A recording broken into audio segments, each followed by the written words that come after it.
On. Chilling, man. It's a beautiful day outside in Philadelphia. Yeah, man. Listen, 68 degrees. Look, I got the Pat McAfee sweater on, hoodie on. Man. I'm with you. I got on short sleeves. You know I never wear short sleeves. Oh man, you look like you're about to go to Wells Fargo for a game. Listen. I'm ready, man. I'm just getting ready because I don't care what nobody say. We've been in the crib way too long. I'm having a summer this 2021. I promise you. So I got my Phillies joint on. I'm ready for the tailgates. Like, I'm not going to have a trash birthday celebration like I did last year. I'm definitely going to have a good birthday celebration. So I'm definitely ready for 2020. Oh, yeah, August, baby, right? You already know. So, Leo's in the house. Shout out to my Leos out there. Okay. Listen, man, I'm a Capricorn, man. Our time has passed, but... That's all right. Y'all swing right back around. Yeah, man. Listen, it's all good. But listen, on top of the hour, listen, we got a big show ahead of you. Yes, listen, sir. Senior athletic director from Temple, Larry Dolly, will be talking to him at 5:30. We're really excited for that interview. But in the meantime, man, we got your NBA. We got a discussion about unpaid internships, man, and we got some free agency news, man. Listen, people are getting paid. People are going to free agency. And listen, be sure to tune in next week because I'm your conductor for the NFL free agency special, man. Chris is excited for this. I know you are. I'm excited. Every year, man. Listen, this is my Christmas. I'm happy for you because, I mean, you know, I'm an NBA guy. I know you're an NFL guy. Yeah, listen. Look, man, listen. We'll see what happens. Listen, it's a salary cap is down for a lot of teams this year. So it's going to be real interesting to see, like, you know, top 5 teams, bottom feeders like the Jets and the Jaguars, probably going to have a real active free agency because they got all the money. Meanwhile, for us, we got to cut some salaries. Yeah. But listen, I've already heard, like, people like Brandon Brooks possibly might go. Yeah, Zach Ertz might get traded. Listen, a lot of salary dumping happening. And listen, Aaron Jones, Packers running back, he's already going to be in free agency, man. Puts on Levante David, tag Chris Godwin. Sounds like Tom Brady's going to be taking we're working a new deal. Another pay cut. Yeah. As he should. That's it. And that's crazy because, like, I see a lot of teams who are out here paying their quarterbacks tons of money. I know we're going to talk about it pretty soon. But we see a lot of teams paying tons of money for quarterbacks. But if you look at the GOAT, he's always taking a pay cut. And what continues to happen when he takes pay cuts? 7 out of 10? Yeah. 7 out of 10 of them things. Because all you want to do is take pay cuts. So when are other teams going to start paying attention to that? Well, there's the thing. Like, most of the quarterbacks now, they're going to be coming right out of their rookie deal. So it's like, listen, I want to get paid as much as possible because, listen, NFL always means not for long. Right. So, God forbid, one injury can happen and then that's your career. You look at guys like Andrew Luck. Yep. Look, shout out to Dak Prescott. He got the bag. Largest guaranteed money in NFL history, man. Mm-hmm. And you saw the injury that he took.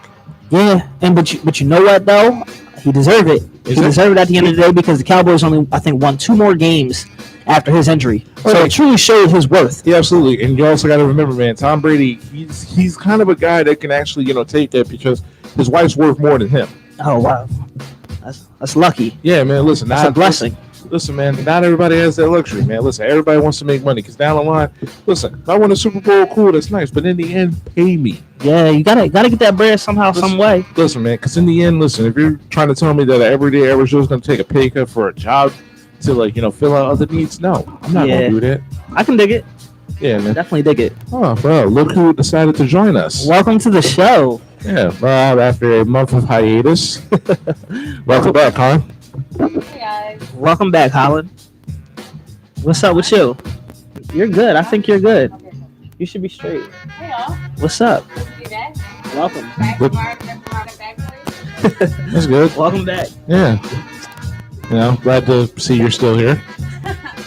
I've been still here, you know. There's stuff going on, but you know what I mean? I'm trying to resiliency. Yeah, I've been waiting for this moment for your return. Have you? Yeah. Yeah, we actually have. Only for one reason. Oh, because of my voice? Yeah, only for one reason. So I know we're definitely gonna get into that. Right. Yeah, and let's go right into it. Listen, NBA All-Star Weekend was past Sunday. They did all the events. So pretty much, they had those celebrity All-Star games. Shout out to Lil Baby. You should never be on a NBA basketball court ever again. You should just not be on a court, period. Yo, this is funny. Did you see that one tweet where it's like the dude taking off his headphones and it's like Lil Baby's like, I'm balling like, and he's taking off his headphones? Yeah. Like, yo, come on, bro. And then there was another meme where I think he fell and then it looked like a dead body, and it was like when the toys say Andy's coming. Yeah. And he was just dead on the floor. Like that joint was hilarious. Oh. It was bad though. Yeah. It was really bad. So what y'all think about All Star Weekend altogether? Or All Star Day, since everything was. It didn't moving feel like back. it at all. I mean, they did the best. They did the best they could with the pandemic and everything. That's how I look at it. Yeah. I mean, I guess it wasn't as because I know like LeBron and Kawhi and Giannis were kind of like itching about it. So I feel like when it came down to it, I think it was like cool. It wasn't too long. You know what I mean? Like it kind of was like boom to the point, get the All Star going. And I think it was. I mean, it was good for what it was. Yeah, it was good for what it was, but I think the biggest highlight was, the dynamic duo of LeBron James and Steph Curry playing together. No, they look like stepbrothers. They just look so happy. Yeah, then you got Giannis going perfect from the field. Yeah. Which like never happens. No, not at all. He even banked in a 3. Right. Yeah. Like Just hearing He like banked 2 of them. it was 2. Yeah. Oh, I thought it was just 1. I thought everything was just all dunks and layups. You know how that Yeah. goes. maybe this is a sign of things to come for Giannis. Nah, It's no, like, No, yeah. no, it's not. He's like, yeah, this is me, second half, banking shots, going 10 for 10, Nah, going off. nah, we good. Huh? I highly doubt it. No? Listen, here's the Okay. thing. Listen, shout out to LeBron 4-0 as a captain of the All-Star team. Listen, but we all know that if Kevin Durant and Joel Embiid both playing for Team Durant, Oh yeah, Yeah. They would have smoked them. Yeah. It would have been bad. I think Embiid would have just did major damage. yeah, Like I think Doc would have unleashed him because Doc was the coach. yeah. He was like, look, I'm about to show y'all what y'all dealing with. And he Yeah. would have let him go off. Yeah, but unfortunately, their barber unleashed, contact tracing to both, Joel Embiid and Ben Simmons. That's so random. Like, how do you go get your hair cut and then you go down to Atlanta? Because I follow Ben on Instagram, of course. And No surprise. and I seen him in Atlanta. He had on the story. Then like he's like flying back. I'm like, what the heck? Like what? But here's the thing: it's so typical of the Sixers just to pull some stuff like that. Everybody else in the league can get a safe cut, but Joel and Ben.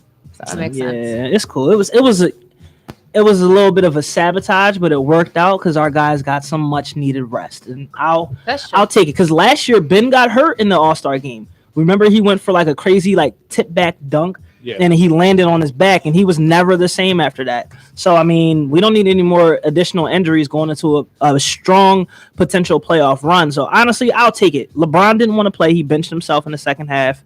Like a lot of dudes was just there. Yeah. Like Yeah. a lot of dudes was just like, I'm here, yo. I'm just here for the vibes. And That's true. that's pretty much how it turned out. Good point. But Steph went crazy in the 3-point contest. Like Steph is like such a pure, just like the shooting god. It's You like don't not need to even do funny. that contest anymore. Like Steph is How crazy. many times has he won? That's the second time. Second time. Okay. He won He's a- been in multiple. Yeah, but I know Clay beat him one time. Yeah. Devin, I think it was either. I think Devin Booker won once. Yeah, he did. Oh, who knows? And then Joe Harris won one too, right? yeah, but like Steph hasn't played in every. You know, what I mean, he hasn't played every year. You know, he like kind of sporadic with it. But then Mike Conley, I was kind of surprised at him, but I'm not surprised because the way the Jazz been shooting it this year, he's been getting a lot of practice. But Mike came and did his thing, and I'm honestly really happy to see Mike Conley become an All Star because I was talking about this before. I was saying that Mike Conley, in the past, over his 13-year career with the 12 years of the Grizzlies, he probably has deserved to be an All-Star at some point or another, just like leading that team. You know what I mean? And he never got it. So Yeah. it's like, even though it took like 2 people to be hurt and can't play for him to get it, at least he finally got the nod. I Yeah. mean, did he really deserve those? Yeah. Think about all the point guards who were in the West. But I'm not talking about, I'm not talking about this season, him deserving it over all the point guards in the West. I'm talking about over his history of play, over the 12 years he played with the Grizzlies, how he had that was his team. And he deserved it at a point. So it's like, cause think about it. How many people in the league don't get All-Star that probably might deserve it? It's just because of the top competition, they don't get it, but might deserve it. If you think of what an All-Star is, leading their team is, in high standings, et cetera, et cetera. So he deserves it from down the line. I mean, I could play devil's advocate and say Jason Tatum didn't deserve to be in it or start because of the way the Bucks. I'm sorry, not the Bucks. The way the Celtics are the playing. record. Yeah. Yeah, but I mean- so for them to have 2 All-Stars Yeah. and the Jazz somehow pull out 3. Well, Mike Conley was just in the building. That's why I was like, "Yo, just suit I up, mean, bro." he- Well, No, you got to deserves remember it. also Mike Conley was also a substitute for Devin Booker because he wasn't able to go because of a knee injury as well. Yeah. But listen, I've been a fan of Mike Conley for years. I love those, 2010s grit and grind Grizzlies with Marcus, with Gasol, Zebo, Rudy Gay when he was there before he got traded to the Raptors. Mike Conley also. So him So for him, it's like a lifetime achievement. Sure, it's like, listen, I'm Right. probably never going to get this opportunity again, so Right. I'm going to make the most of it. Exactly. Can't blame him for that. Yeah, I mean, Exactly. big shouts out. I mean, Yeah. but like when you think of All-Star games, it's like, all right, well, when you're on the court, it's like, all right, I can't even think of a crossover I've ever seen Mike Conley do.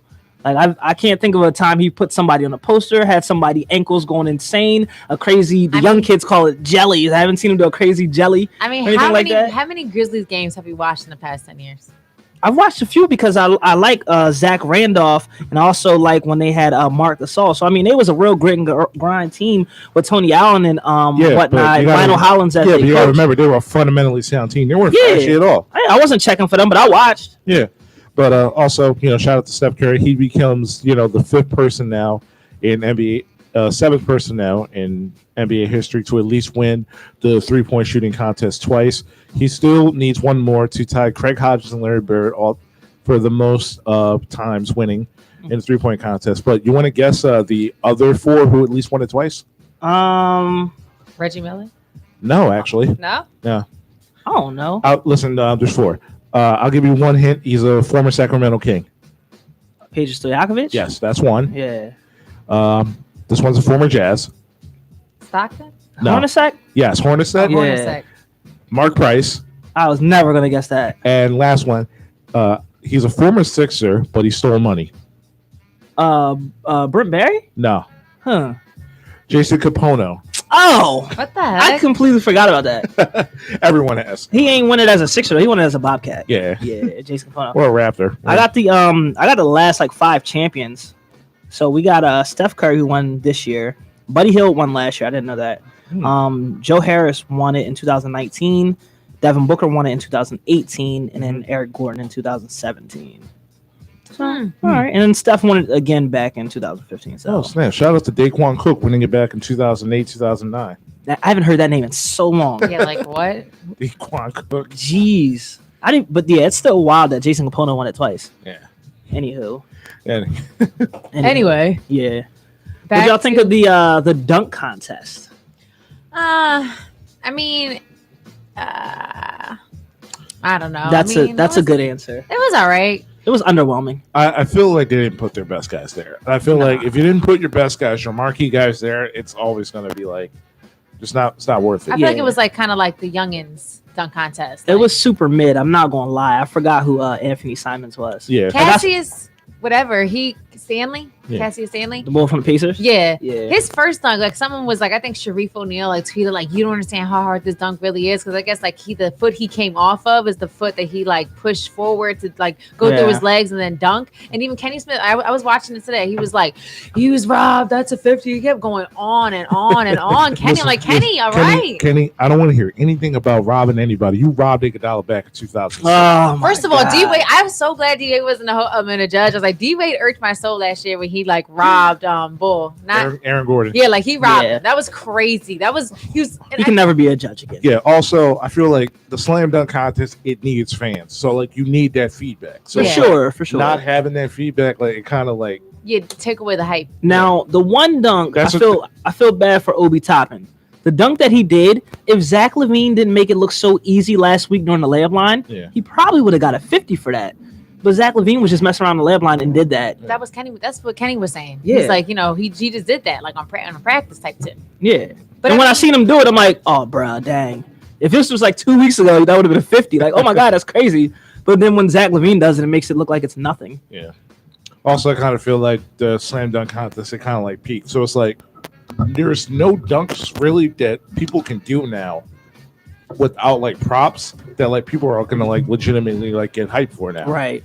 So like you like you've been spoiled. So it's like we seen Jordan, we seen Dr. J, we seen Vince Carter, we seen Jason Richardson. Mm-hmm. Over the past few years, we saw Zach LaVine and Aaron Gordon go at it.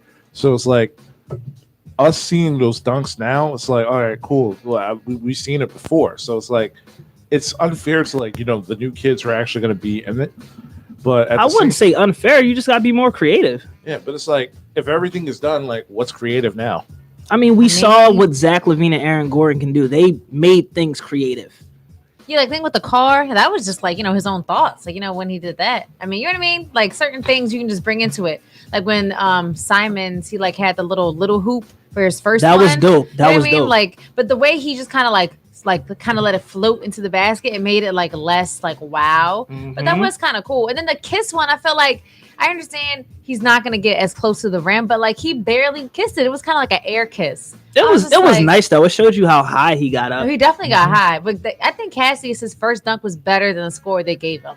I feel like because he just is shorter and more stocky, it didn't look as like elongated. Like when Toppin dunks, he's like such long legs. It's like it looks like wow, like he's really stretching himself. But with the Cassius bull, you know what I mean? He just kind of like The Cassius bull. he was quiet. He just kind of did it. He's from the Pacers. Like that's already no wow factor. So you know what I Right. mean? It's kind of like whatever. Mind you, and Kenny said this too. All right, Like you're being real rude right I'm now. not being rude. I'm just saying. The Cassius and then, bull. And then I'm not saying it in like a bad way. First of all, he's cute. I just want to say that, sidebar. Oh god, here But we go. besides that, We know why.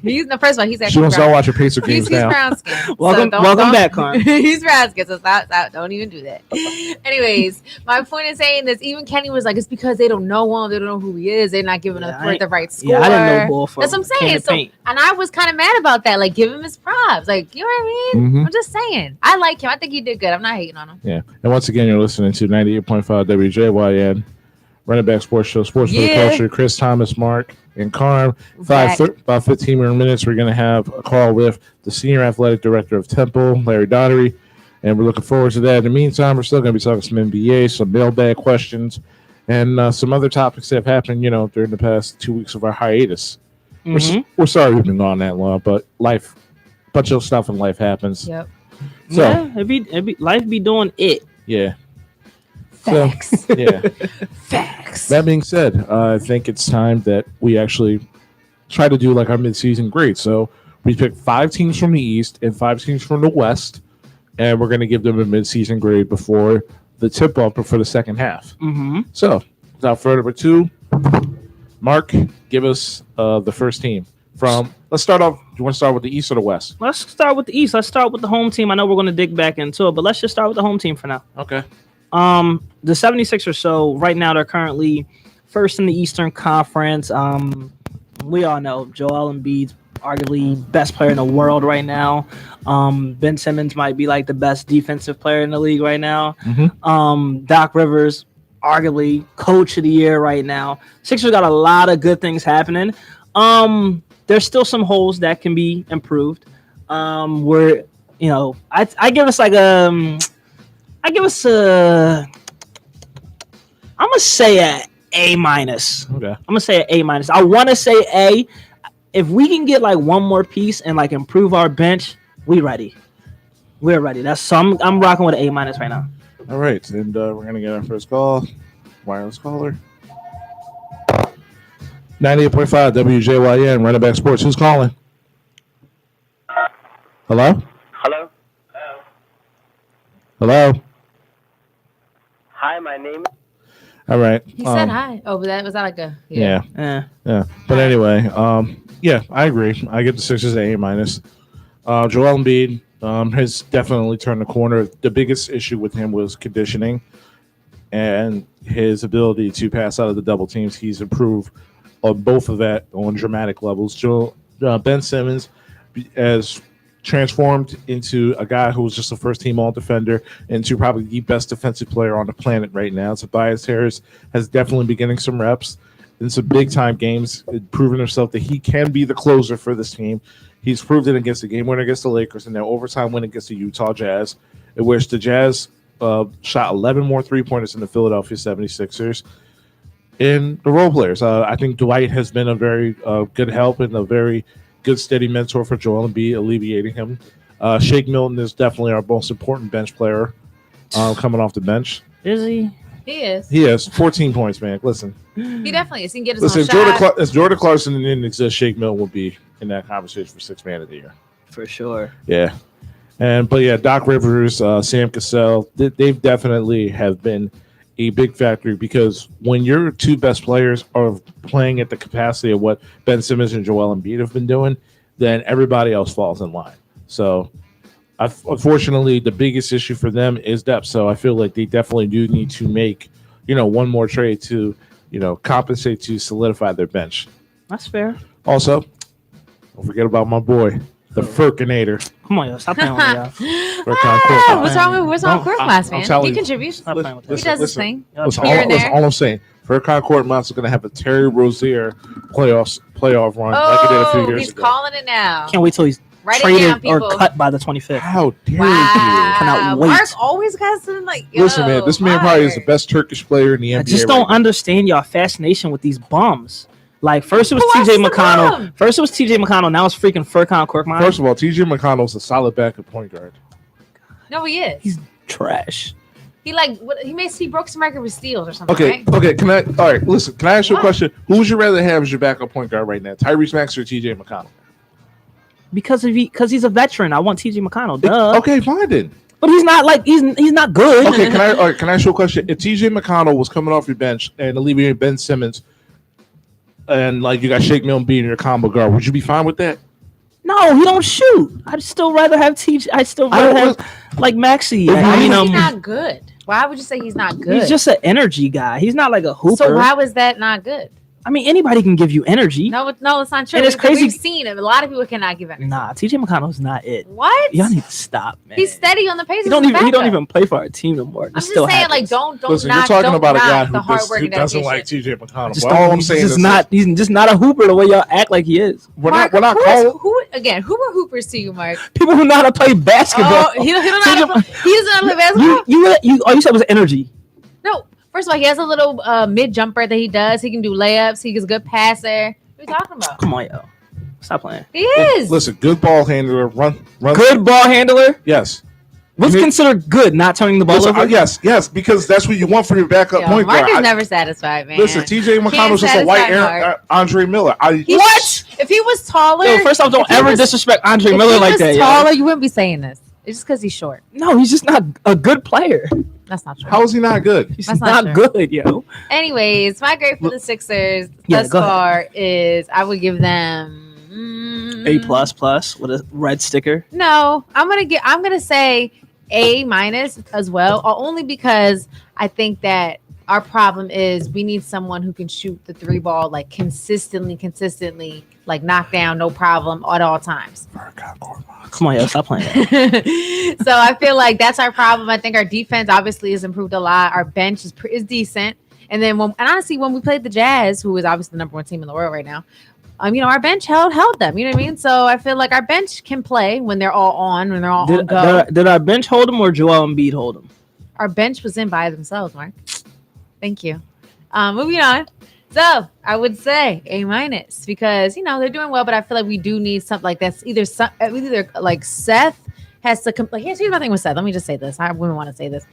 I feel as though Seth needs to stop looking to always pass. Like you're a Curry. Stop Seth. getting run off the 3-point line. Like just shoot the ball, Seth. We believe in you. We know you can do it. You have a high 3-point percentage this season. I mean, as you have in the past couple seasons, shoot the ball and stop always trying to pass it. And be so passive. Like be aggressive. We need you to shoot. If you miss it, screw it. But you at least try.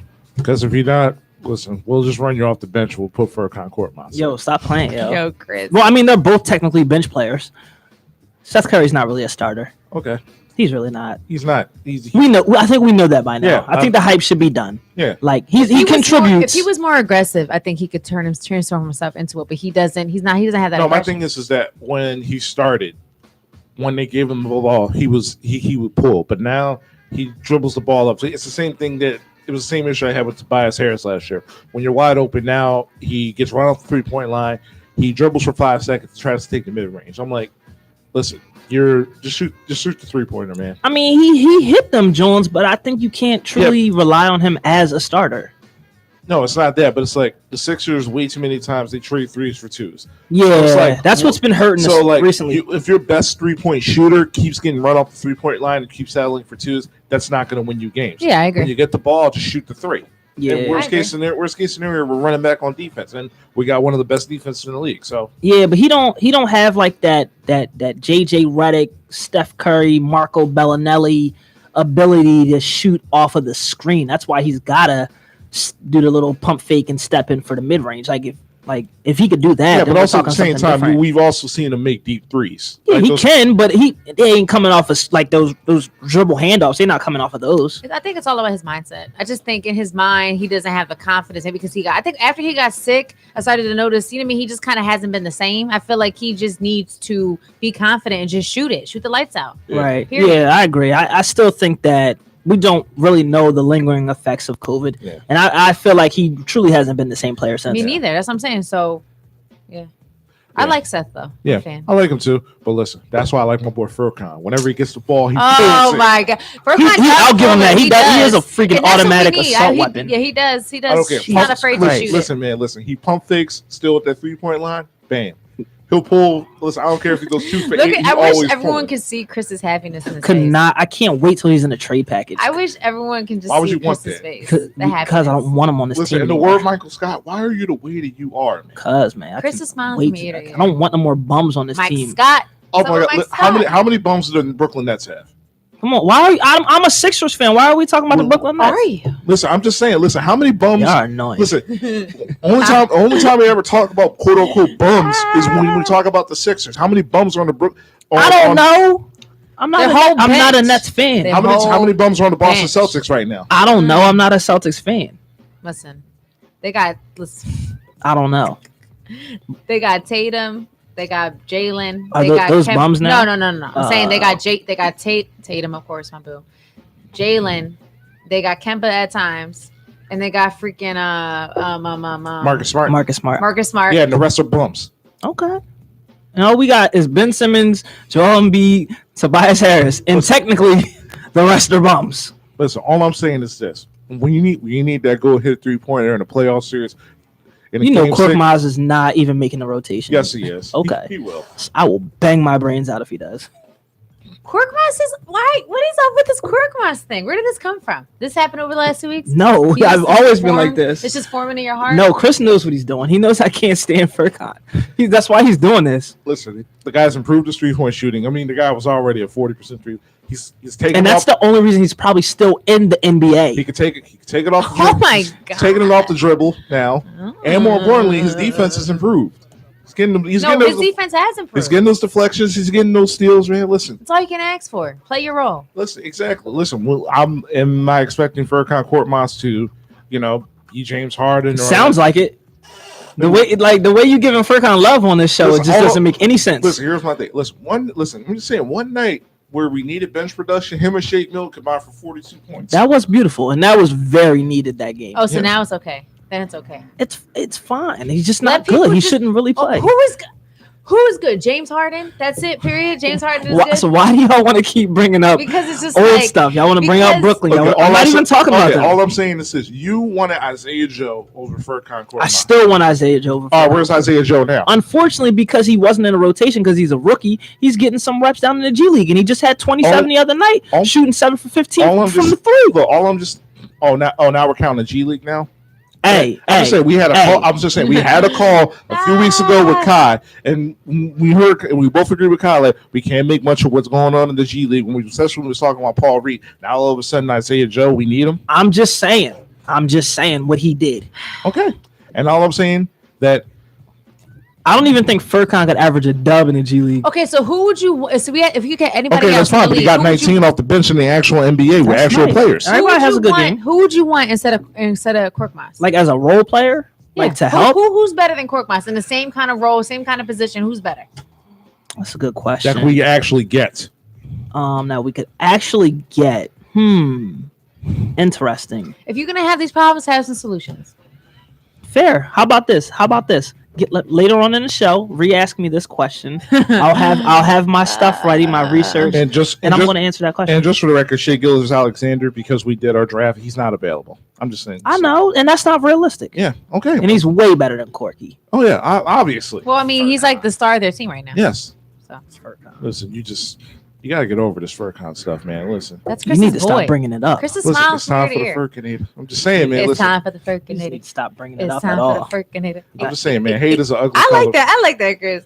Don't Tell do her I should that. get- Now y'all gonna get this guy a It's song. green Listen, your color. listen, it's green your color, Mark. Listen, It's I'm just green saying, your I should get favorite that patent. color. No. No. I should get that patent. All right, and now it's now 5:30. We're going to have our interview with senior athletic director from.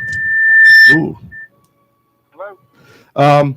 Hello, Larry. How are you? It's Chris Thomas from Running Back Sports. Hey, Chris. How you doing? Good. How are you? Good. All right. I just want to let you know you're live on 98.5 WJYN right now. Oh, thank you for having me. No problem. So first off, I just wanted. So my first question is, what made you get into the position that you're in at Temple? Well, that's probably a long story for your listeners, but before I got to Temple, I was in St. Joseph's in the same kind of role, and I'd been there for 15 years. So, doing this position in college athletics, Chris, football was a big driver, and that's the one thing St. Joseph's didn't have. So moving to Temple would be a good way to enhance my skills and also not have to move geographically, like have to move physically to another house.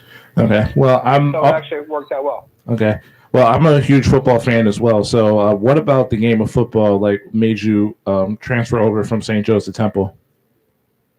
Well, just having it on my resume and my portfolio that I'm able to be a communication professional in a school that has the sport. Like my staff, I oversee basically the entire staff. I have a lot of people that work with me at Temple. Rich Berg is the direct football contact for communications. I oversee directly men's basketball, and I'm here right now in Fort Worth, Texas, where our men's team will play on Thursday against USF in the conference tournament. Our women just finished their season. They lost today, unfortunately, to Tulane in the 4-5 game. So I'm here in Texas, with our teams, and I travel with men's basketball and football. Rich Berg used to work for the Philadelphia Eagles. We were able to get him to come to Temple and handle our football program, which is, that's the only sport he handles, and he handles it well. Mm-hmm. Hey, Larry, Mark here from 98.5 FM. Question for you: What are some ways you like to improve the basketball program and the football program to appeal more to incoming big freshmen? Well, that's a lot of ways, I guess, Mark. And I would be, obviously, what appeals to incoming freshmen. Winning helps, right? So we would like to win, and we have a success of winning in both programs. Recent success in football, not this past year, but we've been to many, many bowls in the past decade, and have put many players in the professional ranks. So that's been the success of Temple football of late, and Rod Carey's doing a fine job there. We just we were hit with COVID a lot with that program, and it kind of impacted their season, similar to what men's basketball is going through right now, where we're just coming off of a pause where we were out a week and missed 2 games. But I think we have a great product here at with Temple and both of our major sports there, as you would say, men's basketball and football, as well as all of our Olympic sports programs. We just had men's soccer defeat the second-ranked team in the country last Saturday, SMU. I think we're really doing a great job here at Temple overall. But I think just improving the product, winning helps.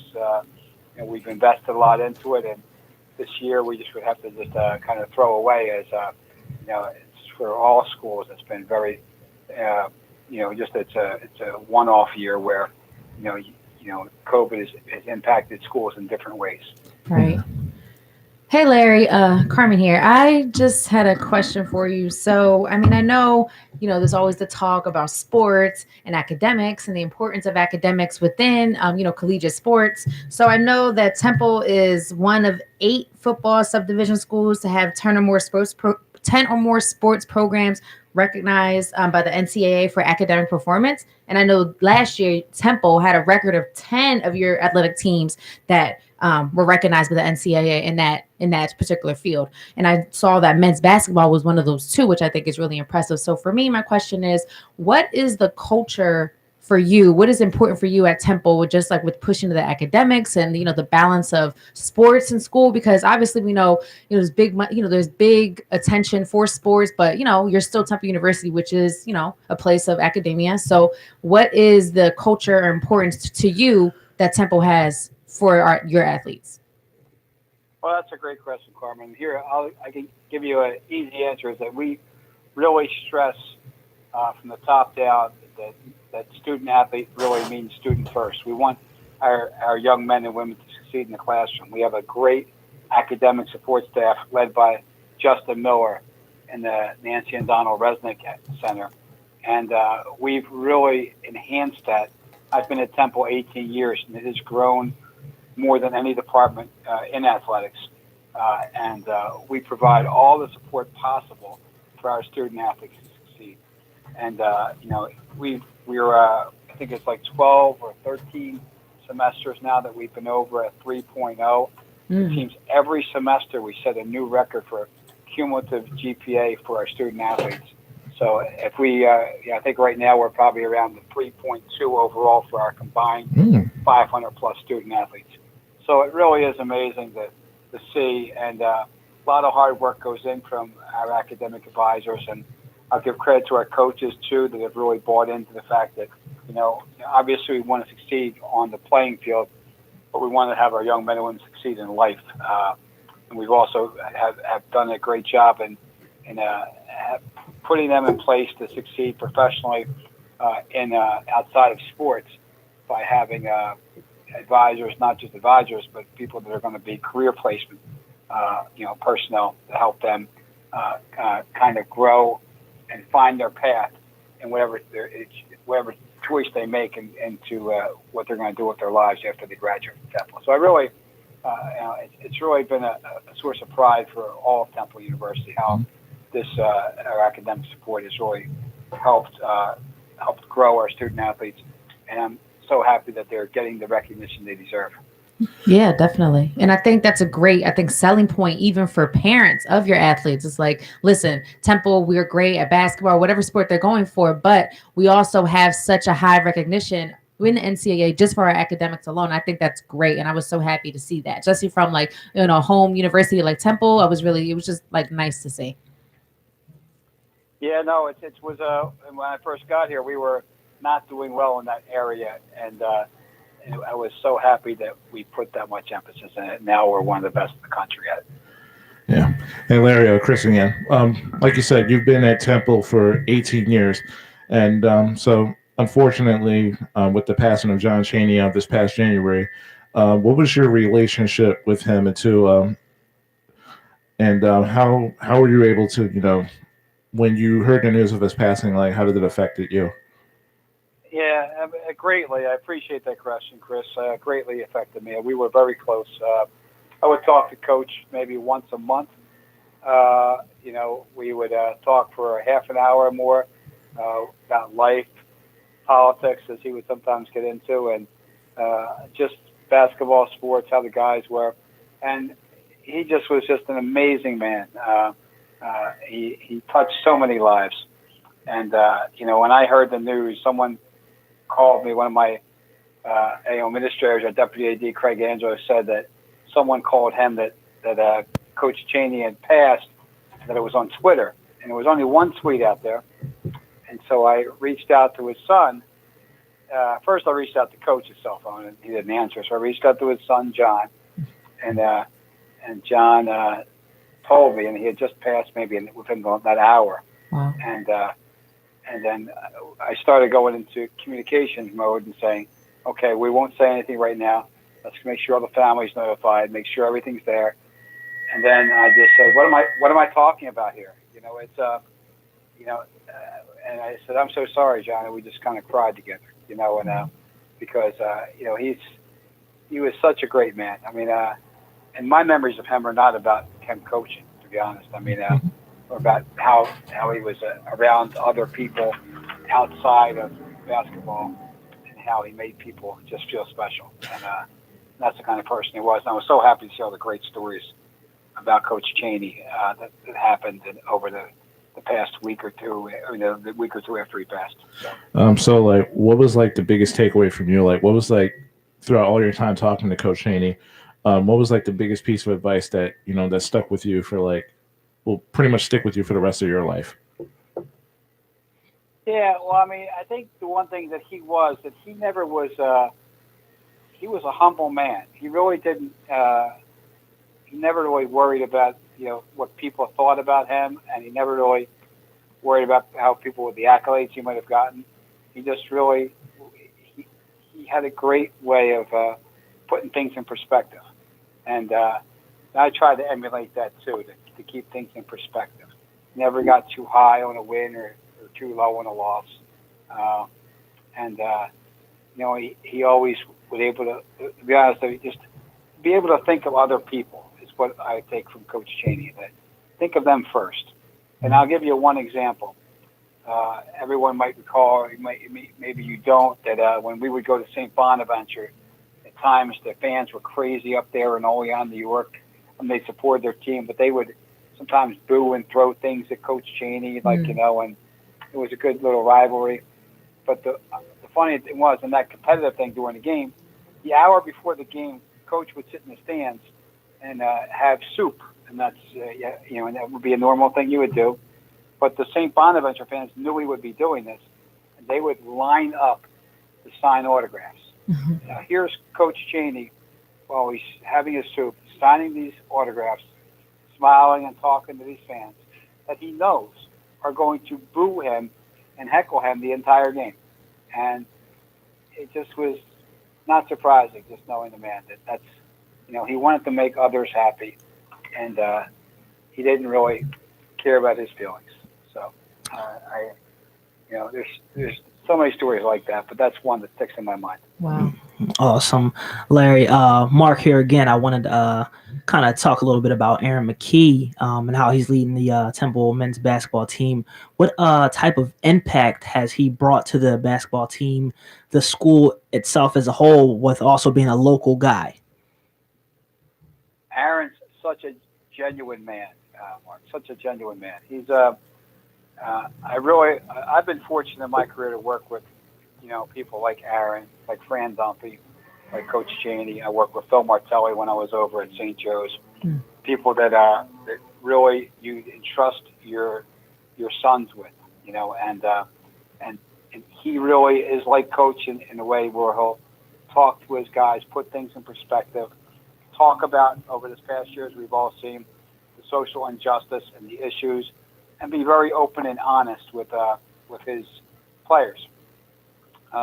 He shared his experiences and how he grew up, and he grew up with pretty much nothing either, and just you have to really work hard is what he would try to strive. When you gotta and he is someone who grew up near Temple, and I think that matters. He understands the mission of the university. He understands what it's like to be from North Philadelphia, and to be from Philadelphia, and having him be a leader, because he just gets life, and he's able to communicate that to his players, and also whenever you hear him speak, he just speaks from the heart, which is really a great way to be.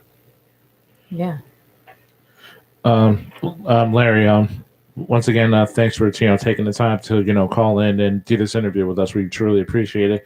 Especially since you're down in Texas right now. We thank you for scheduling the block to talk to us. Not a problem, everybody. You take care. Okay, thanks for having me. Hey, Larry, one last thing. Sorry, Sure. so are you a Sixers fan? What do you think are our odds for this year? I am a Sixers fan. My son and I watch them all the time.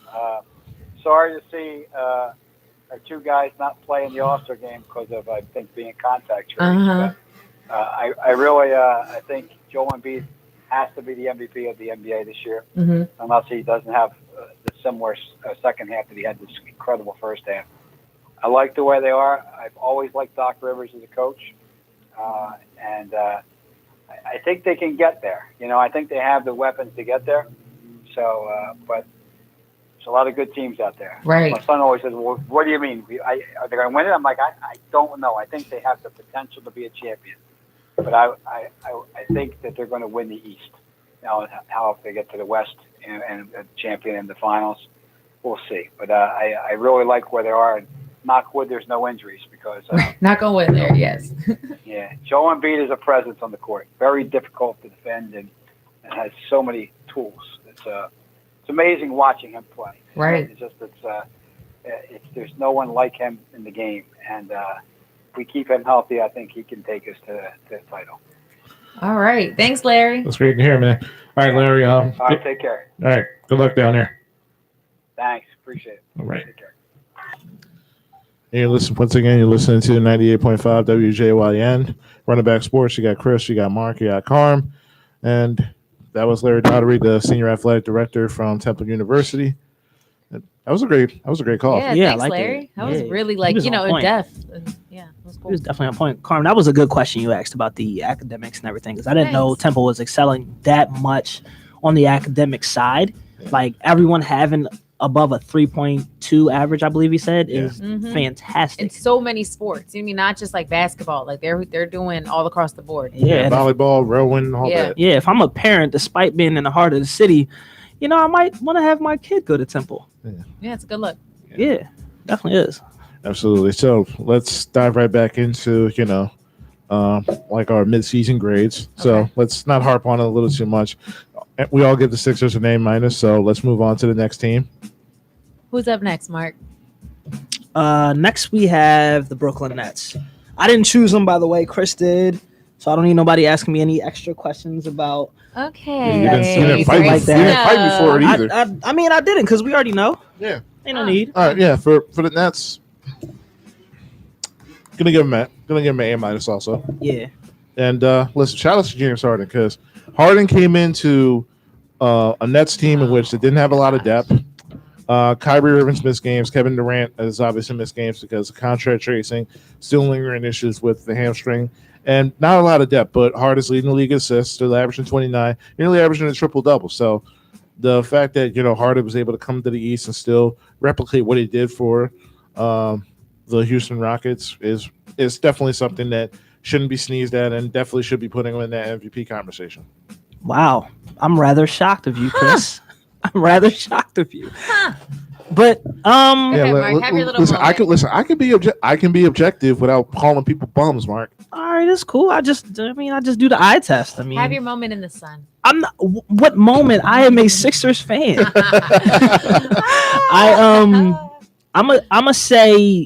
To be honest, I'm gonna say a B+ for them because like going into the season, we knew that they were going to have Kyrie Irving and Kevin Durant. We knew that, but I didn't expect Durant to miss this many games. James Harden is kind of like a saving grace for them because like Durant, we don't truly know when he's coming back. Kyrie was in a hiatus at the beginning, so who would have thought this apparent toxic man in Houston would stabilize the Brooklyn Nets and have them be this team that they are today? I mean, no one would ever question Harden's game. I mean, if you watch Harden, I mean, you know what he absolutely brings to the court. I don't know, man. It was a whole lot of slander. It's Just not, the fact that he was in talks of coming to Philadelphia. no one said he was. No, I never have said that he's toxic. I said that he's a gun. That's all I ever said. He's not a gun anymore. Right, because now he's changed his tune, which is good. So what's that come to say about the things that I was saying about these guys being professional athletes and they play the way their coach And tells I them to did play? say that if he changes his tune, I think he could be effective. Listen, I did say that, and it's Listen, true. here's the thing. I never knocked Harden's talent. I just didn't I like the never way. knocked it. I just didn't like the way like he like forced his way out of Houston, like and disrespecting the players that are already there. Hey, they Gunning, lost gunning, 13 in a gunning, row. gunning, How mad can you be at him now? 13 games in a row? But I mean, they were doing good, but Christian Wood got hurt. They lost their little mojo, the little flow they had going. Maybe he What's up? saw That something happened. coming. 13 games in a row, that's I mean, disgusting. here's my thing. You can still win out, but you don't have to disrespect the players that you're out. you got to do I it some way. mean, look at this. Look, Carson Wentz got traded. I mean, and everybody has an opportunity to slander, Carson Wentz. Put the blame on him. Jason Peters didn't do that. Chris Long didn't do that. Plenty of other, Philadelphia Eagles players have come out in the defense of Carson Wentz, saying like, okay, all of this wasn't his fault.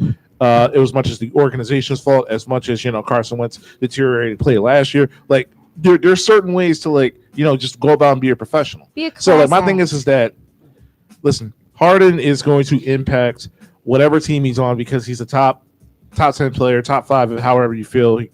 If you feel that the man's a former MVP, so like wherever he's going to go, he's going to impact the team in a positive way because of what he's able to do on the offensive side of the ball.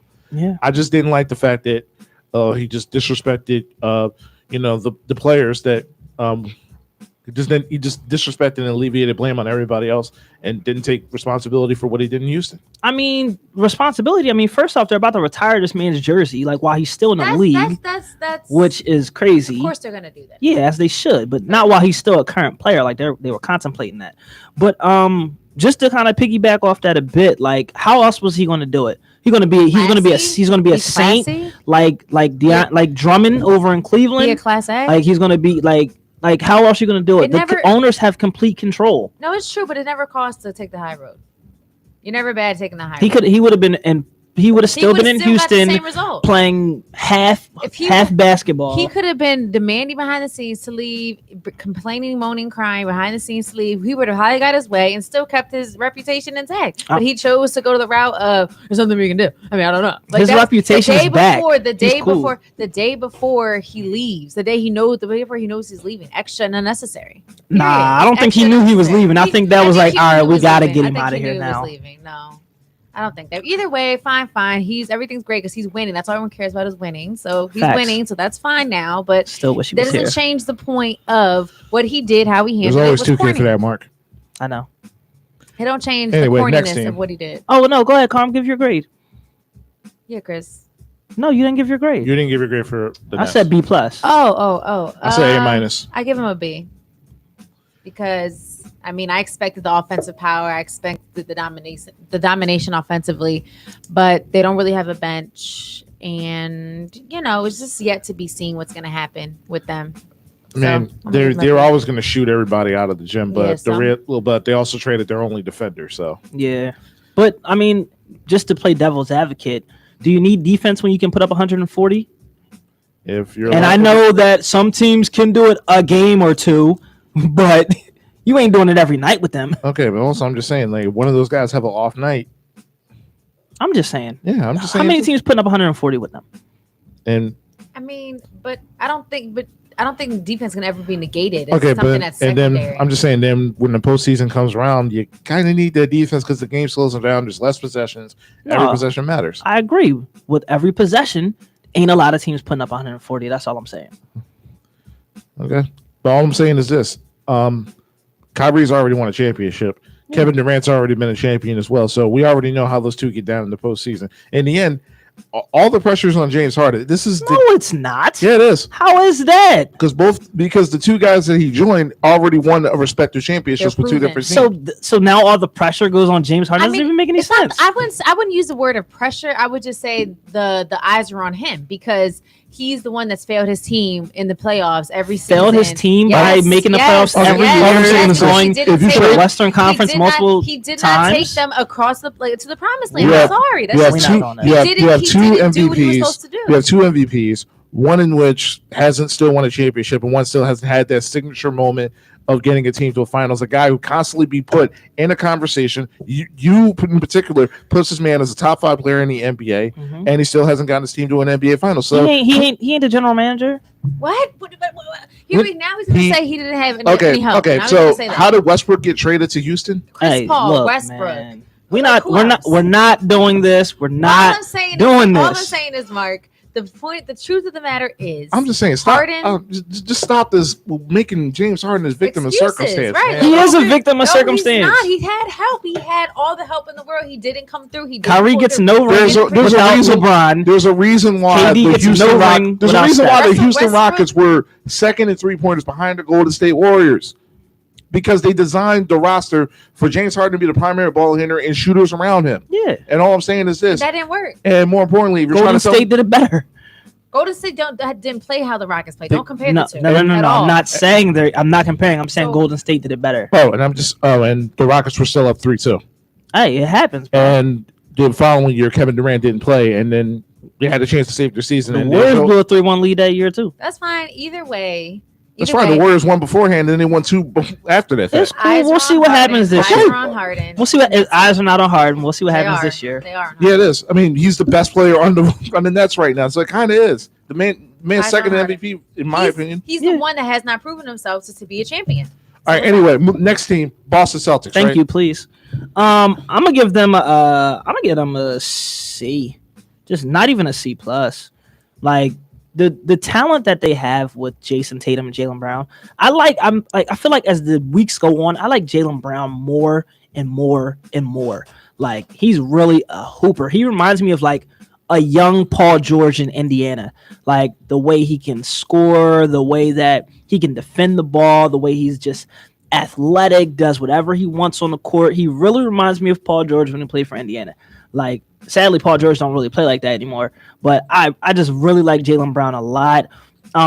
Jason Tatum, definitely the future. Like those two guys right there are enough as is, but they're definitely underachieving, which I'm cool with. Like I'm cool with Boston. They not my squad, and we already know what Boston does to us in the playoffs. They still make me nervous in a 7-game series. So I'm cool with them being a C right now. So that's what I give them. I'll give them a C plus. I mean, they turned it around. They won 4 straight. They have. But here's my thing. Everything about this roster, it's not the fault of Jaylen Brown. It's not the fault of Jason Tatum. It's the fault of Danny Ainge. Yeah. Like this guy just continues to hold on to assets for way too long to the point where it's like by the time he eventually gets rid of them, what you valued them when you got them is not going to be the same thing when you try to get in return. Yeah. So the way this roster is, he tried to be they shafted Isaiah Thomas to get Kyrie Irving. I understand Kyrie's a much better player, Yeah. but then you realize, well, Kyrie's not a really good fit for us, so we're going to get Kemba Walker instead. And now there's rumblings about them trying to get rid of Kemba Walker, and I'm just like, okay, at some point it has to be Danny Ainge's fault. So like they don't have a true legitimate 4 and 5. They Mhm. don't. They should have never got rid of Kanter. Yeah. Enos Cantor's gone. Wait, Um, Kanter's gone now? Yeah, he's back in Portland. Oh crap, he is because Yeah. Yeah. okay. Should have yeah. never got rid of him. They should have fought a lot more to get Al Horford back, because as much as Al Horford, like kind of flamed out with us, like he's doing solid in He OKC. look like Al Horford again. Yeah. Yeah. And listen, Brad Stevens can only do what's like the talent to get. I mean, this guy is a coach. This guy is a player whisperer. I mean, the development for Jaylen Brown, I'll give to Jaylen Brown doing hard work, but there are only very few coaches in the NBA that can get this out of Jaylen Brown, and Brad Stevens is one of them. Yeah, I agree. So honestly, like I'll give them the C plus because now they're over 500, but at the same time, it's off the strength of the duo of Tatum and Brown. Mm-hmm. Danny Ainge has definitely got to do something in the trade deadline, but we all know what's going to happen. They're close to finishing a deal with somebody, but if the trade deadline happens, it's still going to be the same damn team, Yeah, pretty much. That's the way it's been. like Yeah. every single year. Mm-hmm. Yeah, I mean, I give them. I'm gonna go with a B minus. That's fair. A B minus because you already know the sickness I feel about Jason Tatum. I The think sickness. and I think he's great, and Jalen's great, obviously. And Kemba, I've always liked Kemba, and I feel like Kemba, he carried the Bobcats, the Hornets for so long. And then he got to the Celtics, and then he got mixed with, the Hayward, Jalen, Jason, Yeah. Marcus Smart, that whole thing. Smart is hurt right now. Smart is kind of like the key to their team in a way. Yes, he's the glue. Yeah, he's not the offensive powerhouse that Tatum and Jalen are, but Smart is a big, energy, defensive. He gives them an up. You need that spark plug, Right, Yeah. and they haven't had him over this whole struggle they've had. They haven't had him on both ends of the floor. So I feel like if Smart can come back, I think that they'll kind of get us together more. But how they've been doing now, how they kind of been able to fight through these bad spells, and kind of now, like you said, they're over 500. Yeah. I'm going to give them a B minus because I feel like under their coaching, I think they can get it together to be more competitive. So I feel like I just see that from them. But from what they've done, I think just a B minus. All right, That's fair. next team, The New York Knickerbockers. I'll give them a B. Yeah. I mean, Yeah. they're over 500, I give them but a B too. Tom Thibodeau's he does what he does in nearly every single team. Like the teams play hard on defense, high minutes for his high quality guys. So RJ Barrett and Julius Randle's been definitely getting a lot of minutes, but they're winning now. So I mean, the fact that the Knicks are over 500 and now they're getting segments on sports channels, Crazy. it's something. All right, we got our caller. 98.5 WJYN. Who's calling? You my theme music, boy. Hey, Dad. How's it going? Okay. Hey. That's the start. Hey, Dad. What's going on? We'll get that one later. What's up, crew? How y'all feeling today? What's up, Mr. Hey, Norris? Mr. Feeling good? Norris. Big shouts out to Chris for having the theme music queued up. That was the quickest he'd have ever pulled it up. Yeah, because there was the consequences if you don't. So I see where I get the backhanded compliments from. I tried to help you out, bro. I appreciate it. Anyway, Dad, what's on your mind? Either way, first things first. Jason Peters, is he going away or what? I hope. Can he just be like our offensive line coach and stop taking money? I'll take that. Look, after what he said earlier, like, what was it, last week, earlier this week, and everything, I don't even want him on a team anymore. Okay, he stole money last year. Okay, because he's in the middle of $100 million from the Eagles. Okay, they have to be a team player and help out, like be left tackle and everything. Oh, I need $2 million more. Really? Shout out to his agent. And well, God bless him, but he's gone. Daggers is on the verge of being traded, and Jeffrey Lewis playing general manager again by saying, "Oh, I don't want any competition with Jalen Hurts." Yeah. Well, that's a good start. I mean, because now we don't have to worry about going through this whole quarterback stuff again. So now it's like, what do we really do with the pick? Like, do we trade it to, get a couple more late round picks and stuff like that? I think that can kind of ease our minds a bit. So now we can go into another direction. Like, I don't want to hear us thinking about Justin Fields or this guy or that guy. Like, let's just we're not going to do it. Do it. Nah, don't do it. I like Jalen Hurts. Let's see what we can do with him. Do it. You know he's a Jalen Hurts fan, so. Well, he's a smart. If they traded up for that offensive tackle, I wouldn't have a problem with that. If they wound up with Patrick Surtain, or even the tight end, or the wide receiver, I forget his name, from Alabama. Devontae Smith. But if they get cute and decide they're going to trade, if they get cute and decide they're going to trade up and pick a long snapper from Alcorn State or a punter from HBCU college and everything, I'm done. I'm hearing that the Eagles going to go for Kyle Pitts. What you think about that, Mr. Norris? You with it? We'll see. Listen. But, and I got to give that credit. He finally got paid $40 million a year. 42 million a year. Guaranteed. First 3 years is 42 mil. Ooh. Mugger. Dak's a Cowboy. You hate the star and everything. You got to admit, he played the game and he won. Yep. I'm glad he did. I didn't think they were going to pay him at all, especially with that injury. But with them only winning, I think, what was it, 2 or 3 more games after he got injured? Like 3. It's like, all right, I guess this guy's really good, because it's like you slap him in the face by signing Andy Dalton, putting him behind him, thinking that Andy Dalton's going to do something. Then the unthinkable happens. Dak Prescott goes down for the remainder of the season. Andy Dalton comes in and does absolutely nothing. So I guess he won in the long run. So shouts out to that. And that's a black man getting paid, so I'm for it. Power to the people. Yeah, but here's the thing.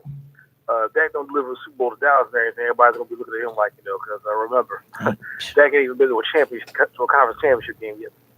Ain't my problem. Hey, well, man, that ain't our problem either. Glad he's paid, though. I mean, Tony Romo has only won one playoff game. Paid, that's what the crippled Cowboys in the years to come. They show all that money to, Dak, Zeke, Andy, Amari, D. Lyman, and the DeMarcus Lawrence. More power to him. God bless. Yeah, I mean, Tony Romo still loved in Dallas, even though he only won one playoff game there. Tony Romo was a hack. He's a good broadcaster, though. No, he's not. Yeah. I'd rather listen to the Nickelodeon crew Romo than he'd hear be him. predicting stuff. He's like, yeah, they're going to do this. Tell me, how many of y'all watched the All-Star game? I watched it. I did. I recorded it. I didn't watch it live, but I recorded it. I didn't. I saw the highlights the following day. You know what I did to watch the All-Star game? What? I watched reruns of Super Friends. Dang, Mr. Norris, no love. Is it because Team LeBron was such a super team? So the All-Star game ain't what it was because of COVID. Okay, it wasn't That's All-Star true. Saturday night was dunk contest, 3-point contest, whatever. And on top of that, I'm sticking to Team LeBron, Team Durant thing. Okay, my All-Star game is East versus West. All this co-mingling and whatnot, everything makes me sick to my stomach. Well, it's because the West was smoking them forever, so they needed balance. That's true. Hey, look, East West. Look, if anything needs to be stay second, man, that's All-Star game. East West is all it is. Now, to be honest, the way that the balance has shifted a little bit, I think the East would smoke them, like really smoke them. I don't know. Giannis, Durant, Harden, Kyrie, Embiid, Simmons. East would blow them out of the water. Blake, don't forget Blake Griffin's a nut now. Woo. Oh, run for cover. I don't know. I don't think that's gonna be that deep. I'm not really worried about it right now. I just hope he doesn't pull like a kind of like a James Harden in a way. You see how like James Harden wasn't really playing for Houston and now he's playing. If he pulls that, I'd be really upset. Nah, I was joking on it, but remember when Derek Coleman was a Sixer? Yeah.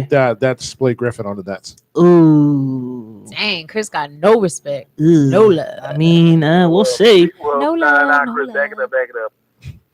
Blake Griffin got heart. Derek Coleman ain't have a heart. That's why they call him Tin Man.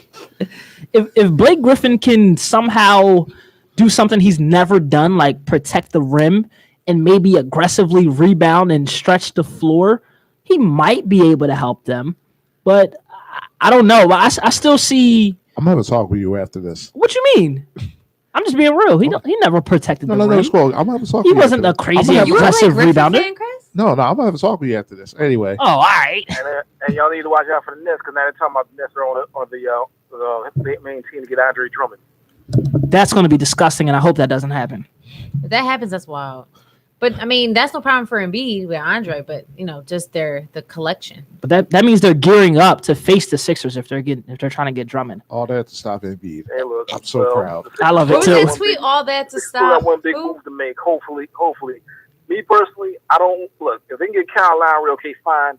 But I'm not trying to give up 2 number 1 draft picks and a young, promising player, or a guy that's 34 years old and wants another contract for 2 years, $60 million. Fact. Okay, my thing is this for Kyle Lowry. So you would have to give up Danny Green Why? because the salaries have to eventually mix, and eventually you have to either give up either Thibault or Maxey. One of those guys have to deal. But the Maxey. counterpoint for that is that you would get Kyle Lowry. You would have his bird rights. So if you want the option to re-sign him, you can go over the cap to sign him. But however, because of his age, I feel like he will definitely take a significant less pay cut, about like 12 to 15 million a year. He's not going to make 30 million ever again in this league.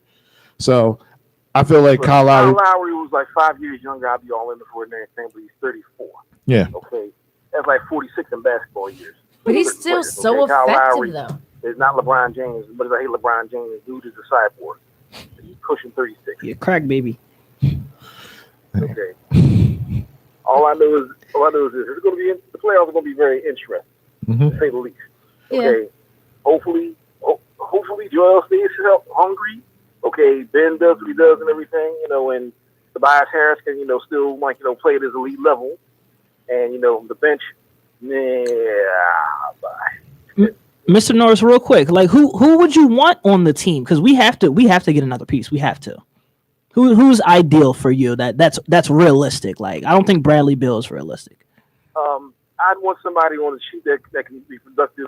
Say a guy like Wayne Ellington. They even talked about George Hill. He's 30. He's the same age as Kyle Lowry and everything, but you wouldn't have to give nearly much to give him. Granted, he's not the same kind of player Lowry is, but that's what Mr. Norris, those two players are not winning us a championship. I'm good off them. That would add to the bench. That would add to the bench depth. It would. Okay, and Yeah, they're also Wayne talking about Ellington Gary from the Harris. bench. All right, Yeah. from the bench. Also, I've heard news about Larry Nance Jr. also as well. I would like that as well. What? Oh, what? To do what? To be our backup 4. Huh? Well, look, the bottom line is the Sixers need another shooter. They need another playmaker. Zach they need guys off the LaVine, bench. baby. Okay. Cannot get Now, him. what irks me about that is they had good guys come off the bench before and everything. They let them slip on free agency because they say, "Oh yeah, Kirk Myers is going to do it," and Ferguson there.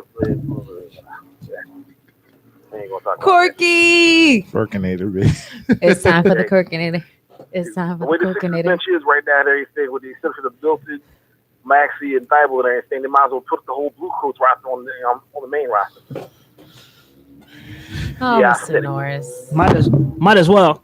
Okay, because Mike Scott is up there straight stealing money. I put in Mike Scott.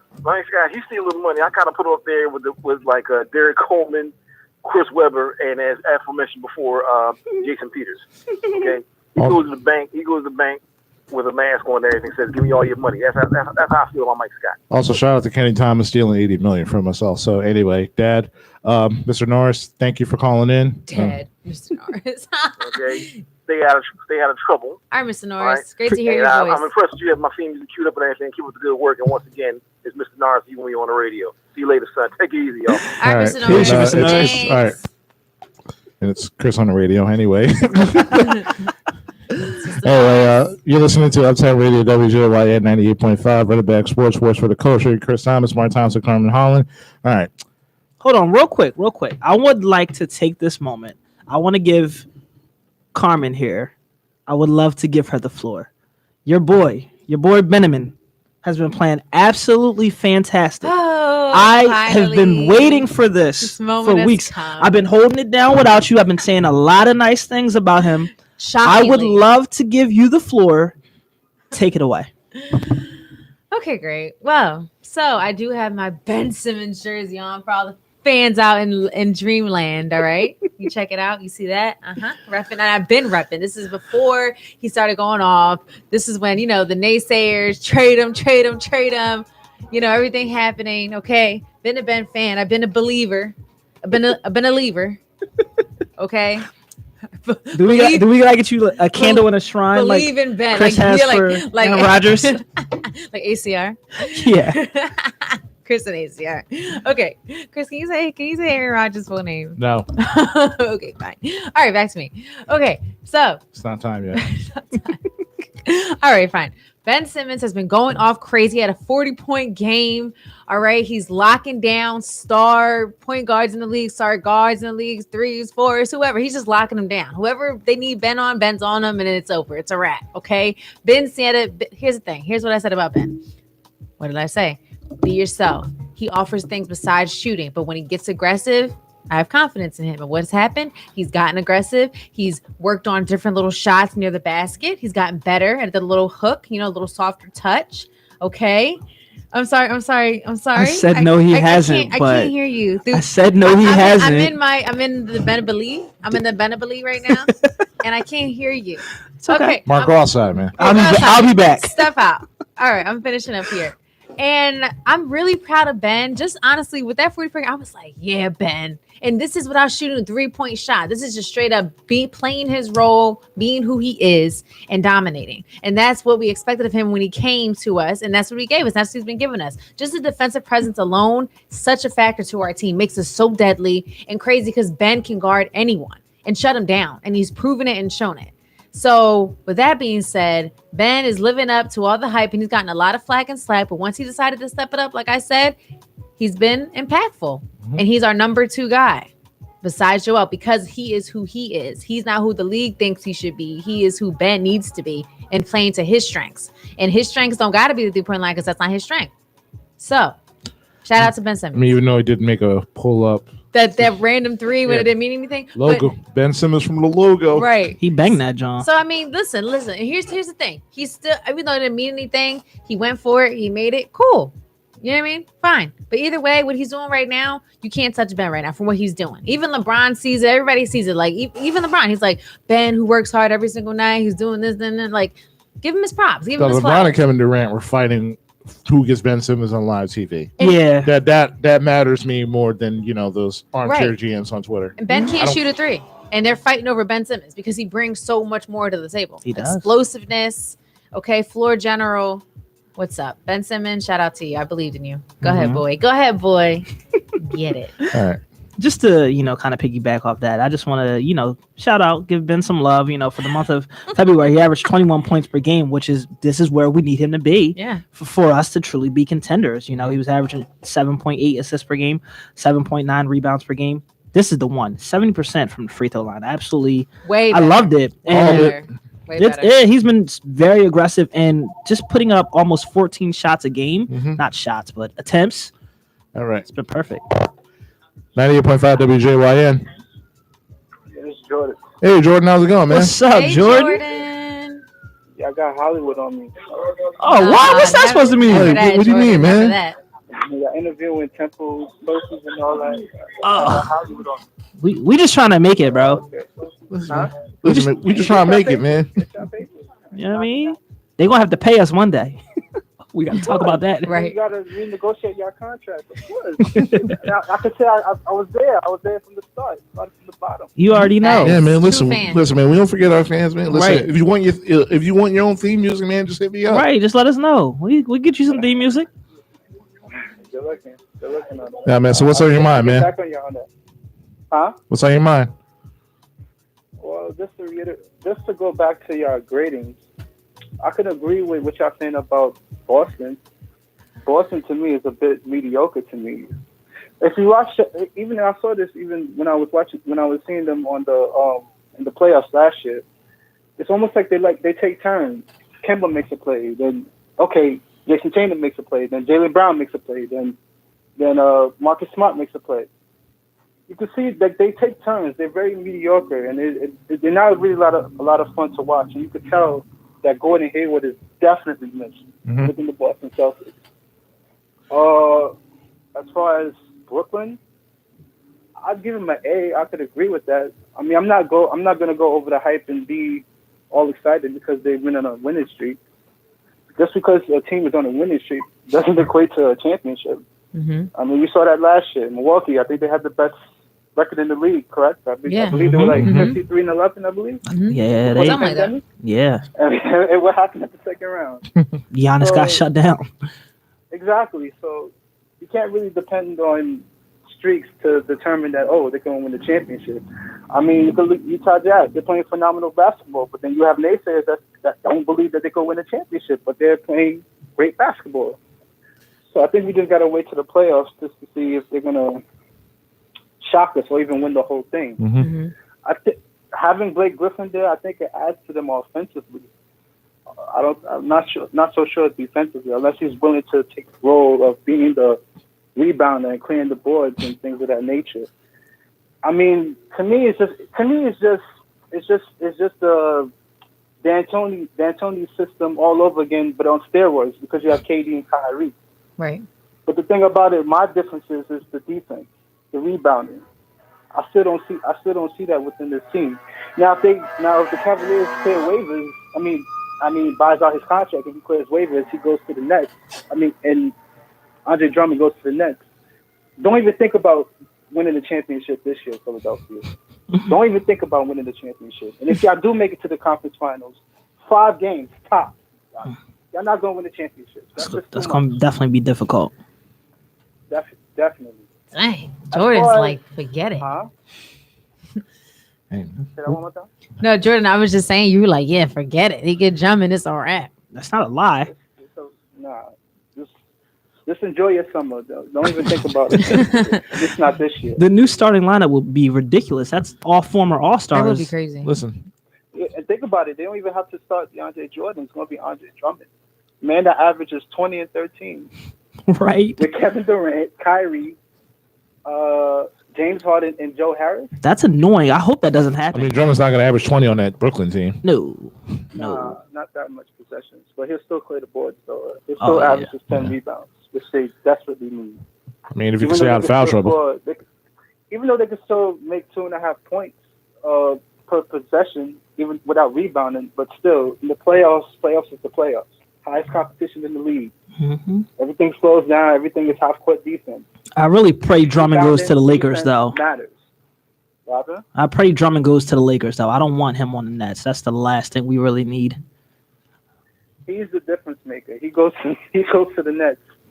It's over. That's a true. I feel like that's a true super team. Like that's kind of like borderline. What's unfair here? You know what I mean? Like we got to bring David Stern back for that. Yeah, that's kind of super team. Veto. Yeah, like Veto. that's kind of like borderline. This is unfair. Remember that thing you did with Chris Paul? Yeah, I need you to do that. Yeah, we need David Having Stern 3 back for that. All-Stars starting on your lineup, but having 5, Right. like that's And we really don't know what Blake Griffin can give you. right. Like- And then 1 on the bench. You know what I mean? That's kind of like, all right.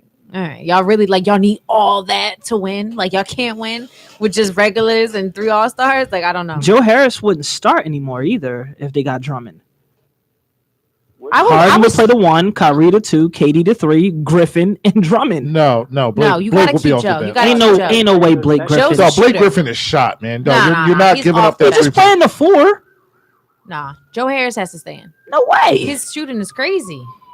He gives him We'll see what happens, but there's no way Blake Griffin doesn't start at the 4. No, Blake, Do you need him when you got Kyrie, James, Durant? okay, Yeah. so what exactly is Blake Griffin going to be doing? He's just going to be rebounding and stretching Stretching what?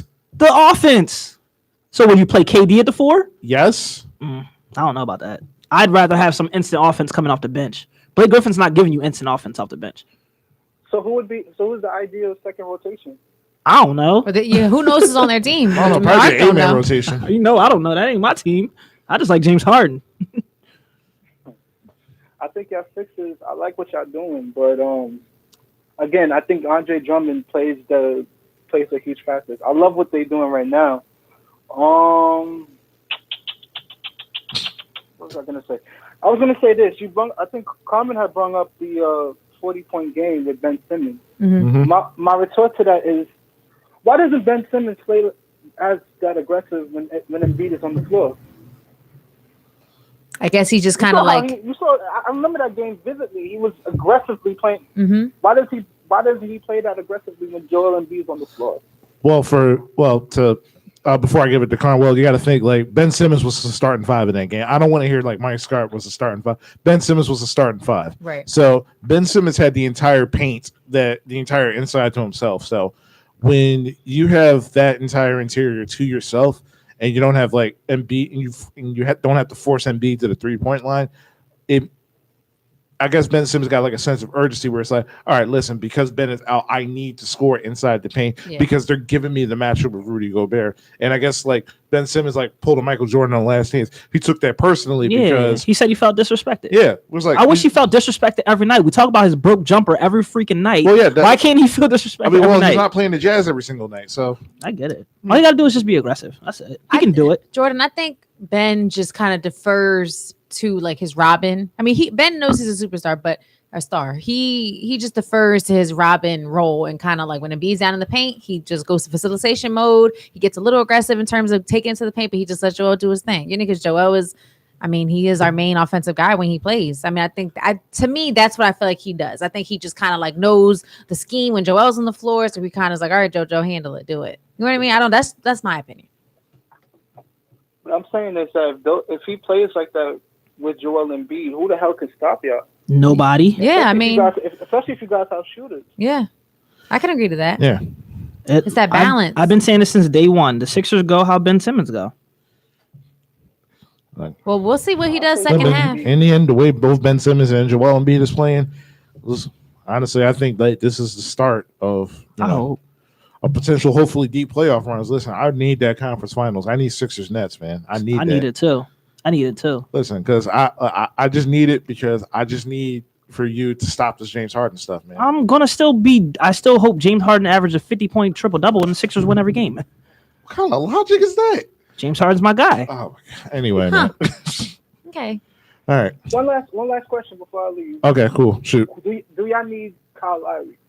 Yes. And who would y'all give up to him? Because I can't see it. Okay.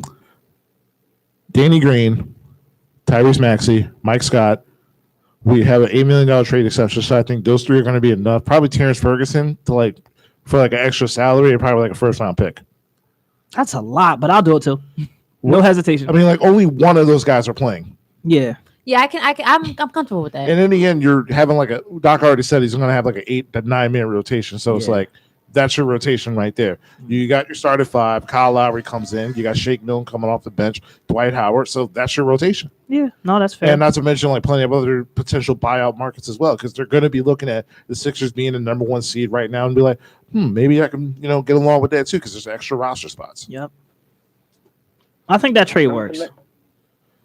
And let's not forget he does play defense. And I think he brings a different emphasis to a team because he's like the natural leader. And he's They're actually going a to the- Philadelphia guy, so he would truly embody the city, which would be even great. And we're allowed to have fans now. We're allowed to have 3,100 fans in the building. I've been on StubHub every single day Waiting for them tickets. You're waiting for them tickets because I'm being there. I don't care.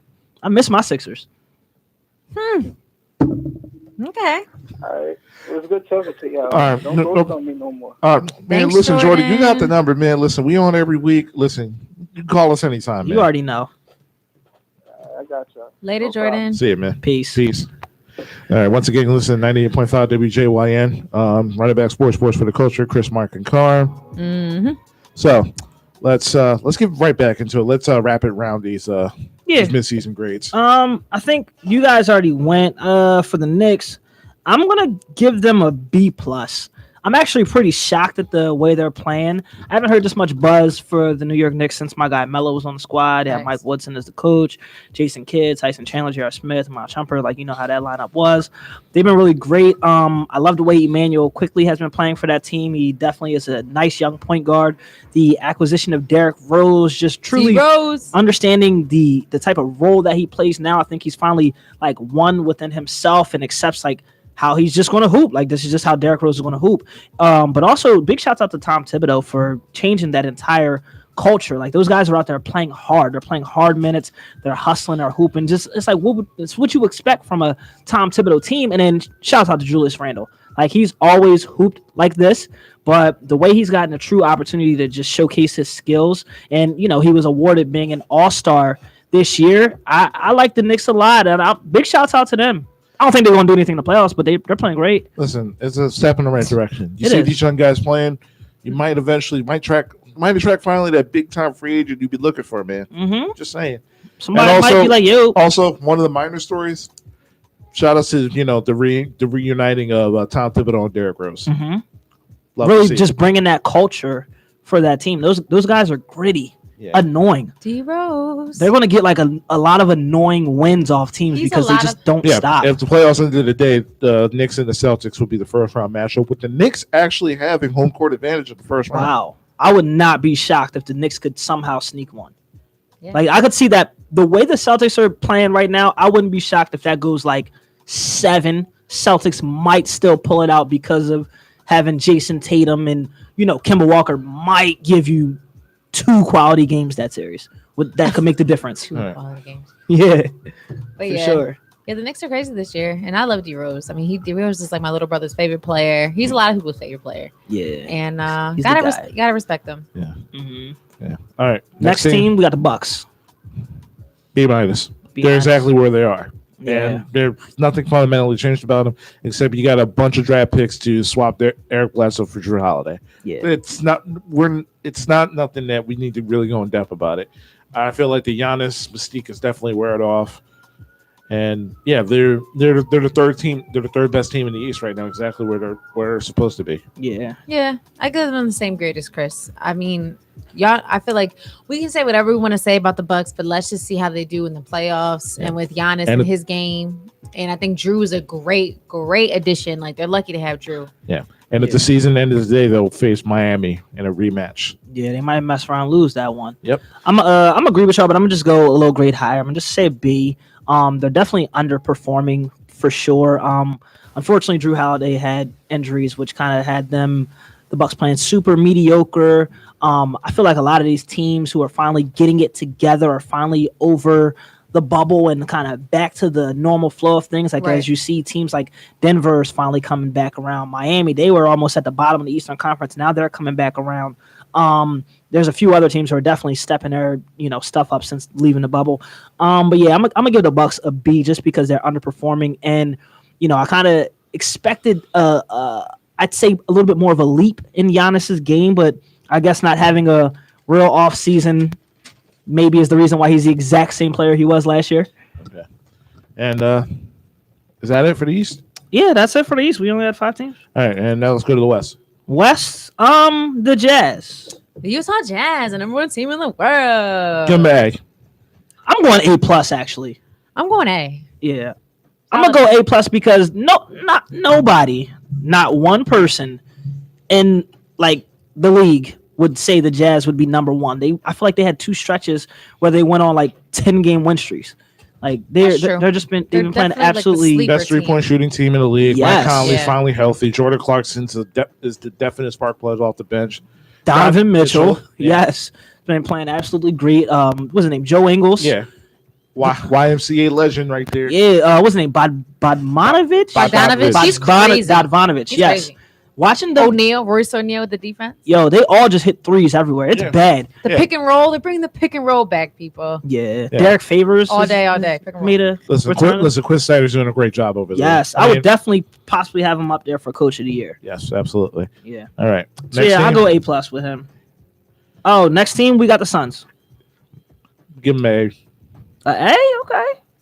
I'm gonna give him an A- because first of all, I keep him in the A field because I love D Book. I know I love D Book, and then besides that, I think that D Book deserves to be, finally in the caliber of a number 2 team in the West. He's kept his head down, and now he has Chris Paul, Ayton, Miles Bridges. Yo, we should have kept Miles Bridges, man. He's playing well for the Suns. What you mean? We had Zaire Smith. Oh wait, no, we traded him for Tony Mikal Bradley. Bridges. Mikal Mikal Bridges. Bridges. Oh, I'm sorry. Yeah, I'm Miles. That's okay. I'm thinking about the Miles Hornets. is in Charlotte. Yeah, I know. I'm sorry. Mikal Bridges. His mom plays for his mom works for the Sixers. Yeah. Yeah. So I like the Suns. I love D Book, so I'm happy Mhm. for him. And yeah, boom. Yeah, but it's also a testament of like no matter where Chris Paul goes, he just affects Impacts that the team. Yeah. Like they're right like away. everybody gets. It's like everybody figures out their role and like plays to their role. Like Devin Booker's the leading guy. Chris Paul initiates the offense. I still want more from DeAndre Ayton, but in the end, it's whatever he's doing right now, like averaging 14 and 11. That's winning basketball for them right now. But yeah, Mikal Bridges has definitely been probably Mikal Bridges has Mikal. But At least you didn't say Miles. Yeah. But listen, I feel like he's definitely been that glue guy. He's been that 3 and D guy that that every team that's going to be contending for, especially in the West, is definitely going to be needing A him. role player. Yeah. So, and also shout out to Monty Williams. Big shouts out. Yeah. So he's been a guy that he's been a coach around the league. Was assistant a few years ago. Took the head coaching job 2 years ago, and it's been a slow progression, but we're seeing a potential Phoenix Suns team that could be a constant playoff team going forward now. Yep, that's And another honestly, coach. like it's been over a decade since the Phoenix Suns has been to the playoffs. I need this right now. Yeah. So the fact that they're the number 2 team right now, I'm gonna change my grade. I'm gonna give them an A+. Chris is Not an bad. old school Suns fan, people. He believes. He believes. listen. Here's the thing. Ever since Steve Nash left, I needed this. Like this is glory for Chris right now. Go ahead, Chris. Take your moment. I'm- In the sun. No. I took it there. Sorry. Go ahead. Continue. Sorry. I was in the sun. You get it? You get it? Okay. Yeah, fine. yeah. You don't need to explain the joke. Okay. Got it. Sorry. Sorry, guys. It's some humor. Y'all are funny. I'm gonna go with Chris, and I'm gonna say the Suns get an A+ as well. I'm not gonna repeat everything you said, but Monty Williams got these guys playing really hard. Devin Booker finally just has a true point guard with him. There's been years where he's been forced to play point guard. We know he's not a point guard. He can handle the ball and initiate the offense, but we know he's a straight They bucket. tried running him at point guard a few years ago. Did not work. That was just not it, Chief, Buckets. at all. So I love what Chris Paul has been able to do with that team and what he continues to do. He's the ultimate floor general. This past All-Star game, he was able to pass Magic Johnson for most assists all time in an All-Star game. So a big shout out to him. We just know what he does. He's going to be around this league for a long, long time. But here's the thing. Here's my thing with that. So all this praise and glory for Chris Paul, which he deserves it. But how come I feel like when we're talking about Kyle Lowry, the first thing people talk about is his age? And I feel like when we talk about Chris Paul, no one talks about his age as much. They just say he's a floor general, he's amazing. But Kyle Lowry, One in the same, hamstrings, and eventually going to give out. but at the same respect, regardless of the what ifs of Kyle Lowry, what he's showing as of right now, he's still playing at a high caliber and No. he's still leading his team. No, So I'll agree to that. what's the difference between talking about a Kyle Lowry in age and Chris Paul, who was older than Kyle Lowry? Because Chris Paul's always been better than Kyle Lowry. But Kyle Lowry's still a champion. Chris Paul is not. And besides that, Kyle Lowry is leading a less talented team this year. He's not even playing. But before he got hurt. He's going to be playing for us. Watch him out. Right, he's not even playing. They're doing with him. They're doing to him what they're doing to No, but Carm has a point. But you got to remember, Chris Paul's name travels in the top 5 all time. No, I get that, but I'm just saying, as of active players right now, like with the age thing, No, which I bothers get- me. With the ageism. I'm good. Like Kyle Lowry was never a superstar in this league. Chris Paul was. Listen, my whole thing is I'm just not a believer in throwing away players and their Just worth because of You're an not throwing age, them away. because of a number. Oh. All right, here's the thing. Just because Chris Paul is better than Kyle Lowry doesn't mean you can't diminish Kyle Lowry's impact. That's what I'm saying. I'm not That's even what I'm doing that. saying. You But this is kind the- of are. but I mean, this I'm is just saying. Kyle Lowry's never superstar in this league. I'm just saying. Even before Chris Paul Kawhi Leonard, was. the Toronto Raptors were in the conference finals. They were the number one team. They were the number one seed in the Eastern Conference with him and DeMar Rosen. Kawhi Leonard comes, and Kyle Lowry drops a game 26 in Game 6 to help the Toronto Raptors win their first championship. Yeah. Following year after that, he leads a team that had no business taking the Boston Celtics to 7 games, and they won a playoff series. So we just gonna act like we wasn't calling them the baby Raptors when LeBron was owning them every year in the playoffs. We gonna act like that didn't happen. I'm just saying, All of a sudden now they're all just I- a great Eastern Conference powerhouse. No Okay. one's- They couldn't pass LeBron for years. They was getting swept. Okay, well, But how about they got farther than the Sixers? okay. Let me just ask this: how many conference finals has Chris Paul played before going to Houston? I think he played one.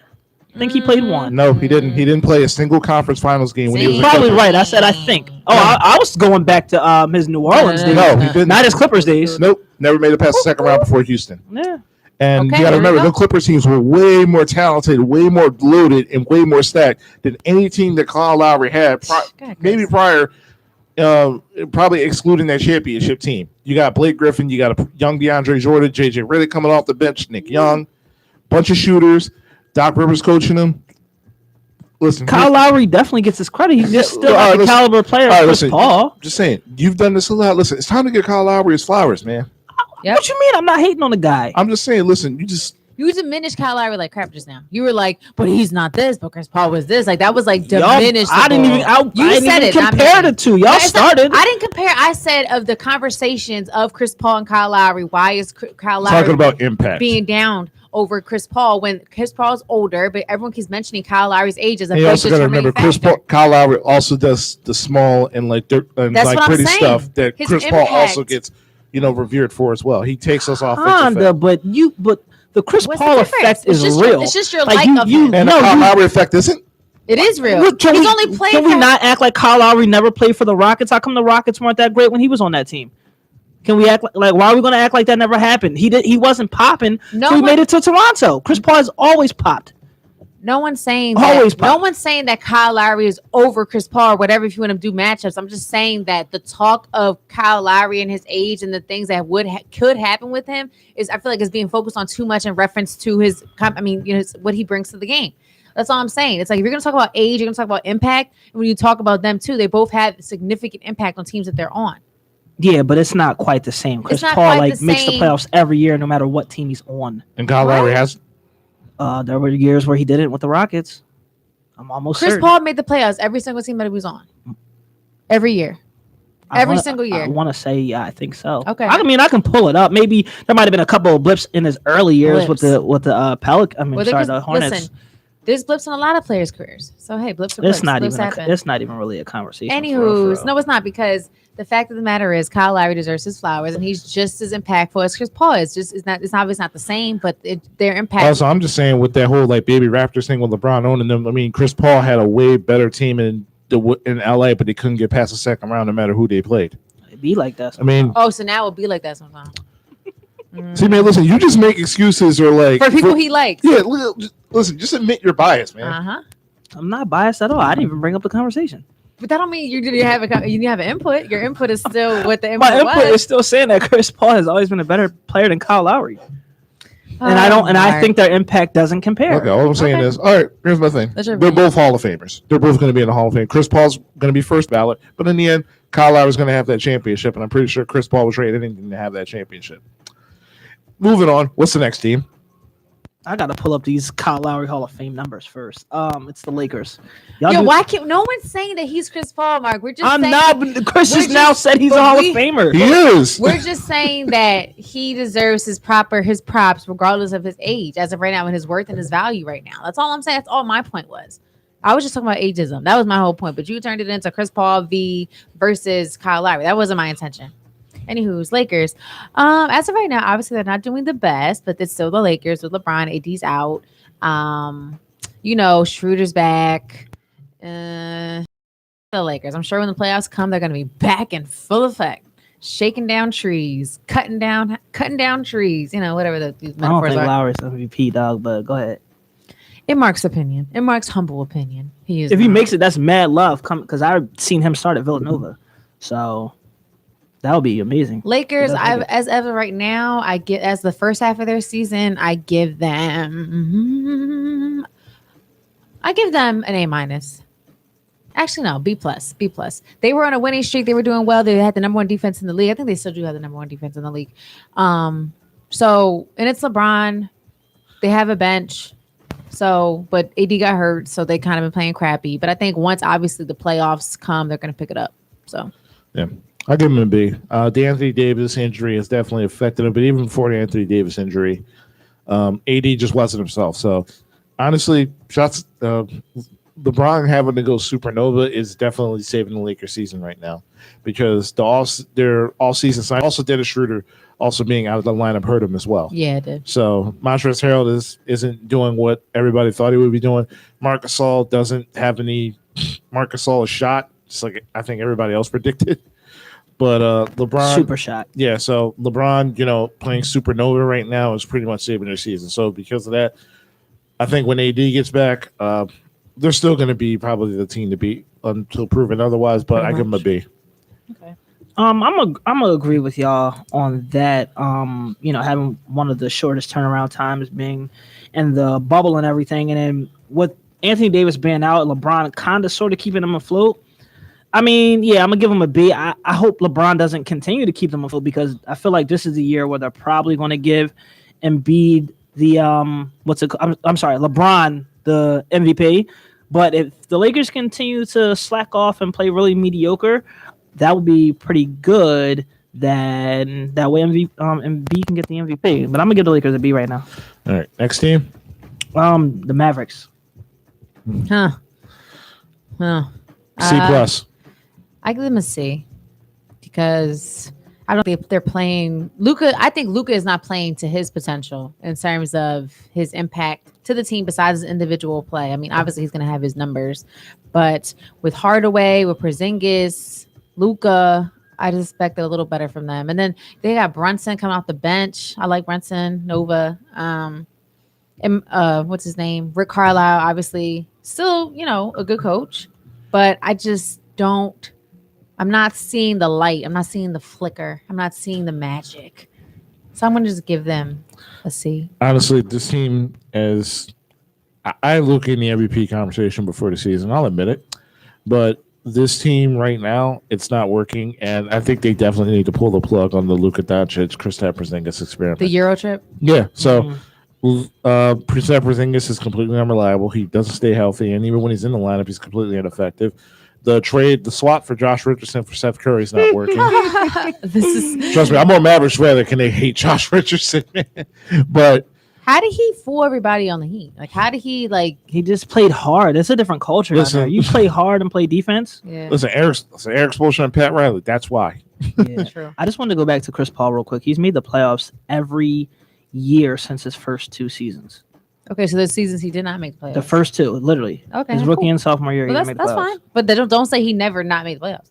I mean, I just wanted to just bring that back up. that's fine. He's still been in the playoffs way more than Kyle Lowry. That's Okay, that's fine. And Kyle Lowry got a championship. Anyway, cool. who's the next team? Kaplow. Anywho, Mm-hmm. I wanted to say with the Mavericks, they actually, I give them a B. They started off super slow, but they won their last 8 out of 10. So they are starting to pick it up a little bit. I'm definitely off the Kristaps Porzingis thing as well with you guys. I heard rumors that they have been shopping Kristaps Porzingis possibly. So they might need to, get someone who's a little bit more reliable, just kind of to reiterate what Chris was saying about Kristaps Porzingis. But yeah, I give them a B.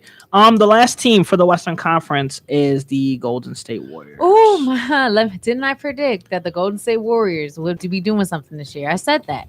I was with you. I'm going to give them a B. I'm gonna give them an A minus because Fair. Steph is playing like the MVP that he is. Okay, Numbers are exactly identical to the year he did win the MVP. He's carrying his team. They got Draymond. I'm liking James Wiseman. I feel like it was a good pickup for him. I feel like under Draymond, he's going to grow. He's going to be good. Oubre, I think, is starting to really just be in his lane. And I think he's been effective when he does what he does. I like some of their bench guys, little plug-in guys. I like the Spanish Bull. I forget his name. I forgot his name too. He's cute. Spanish Bull. And then they got where is thing? I'm not really a big fan of Wiggins. Like I'm not like a Wiggins advocate or anything. Like even when he was on the Timberwolves, I wasn't like wowed. And even now, apparently he's like, defensively getting better and he's getting more of a shot. I just feel like with Wiggins, I'm never wow. I'm just like, okay, it's Wiggins. I can't wait for Clay to come back. But for the team they have and the help that Steph kind of doesn't have in a way, I think that for them to have the record that they have, they get an A- because of just the help that Steph does not have. In the West being as hard as it is, like being the West, they're doing great. Yeah. Right now they're on the outside looking in, but I feel like Draymond's health is key because the difference between Draymond Green in the lineup and without him in the lineup is definitely night and day. But I'm saying this, but I'll say this right now. Once Klay Thompson gets back healthy, Draymond Green is fully healthy, and that big three is back together again. Look out, Western Conference. Facts. Yeah.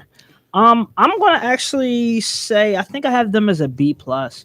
I know one of my predictions earlier this year when we did our predictions about where we thought the teams were going to place, I had them being 7th in the West, and right now it looks like they're 9th, but it's fine. I mean, it's jam packed between 4 and 9 for real. It's like between like 3 games, so they can definitely move up. I just love how Steph Curry has been played.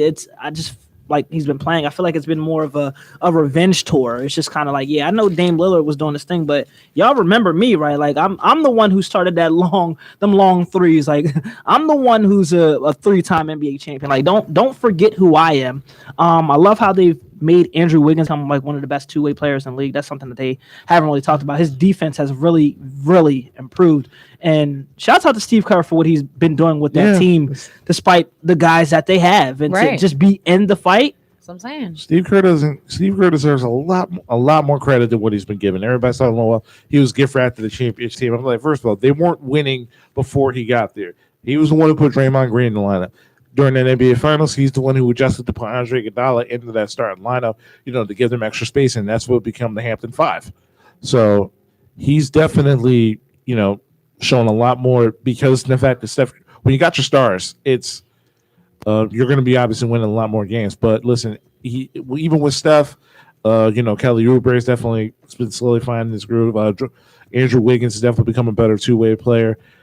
When it comes to James Wiseman, I don't know how to feel about him, honestly. I feel like he's definitely lost a lot of playing time. Yeah. You're not really trusting the rookies this year. Yeah. I don't know if it's... Honestly, I kind of, like a while back, I kind of agree with when Freeman was on the show. Like, he should probably go to the G League.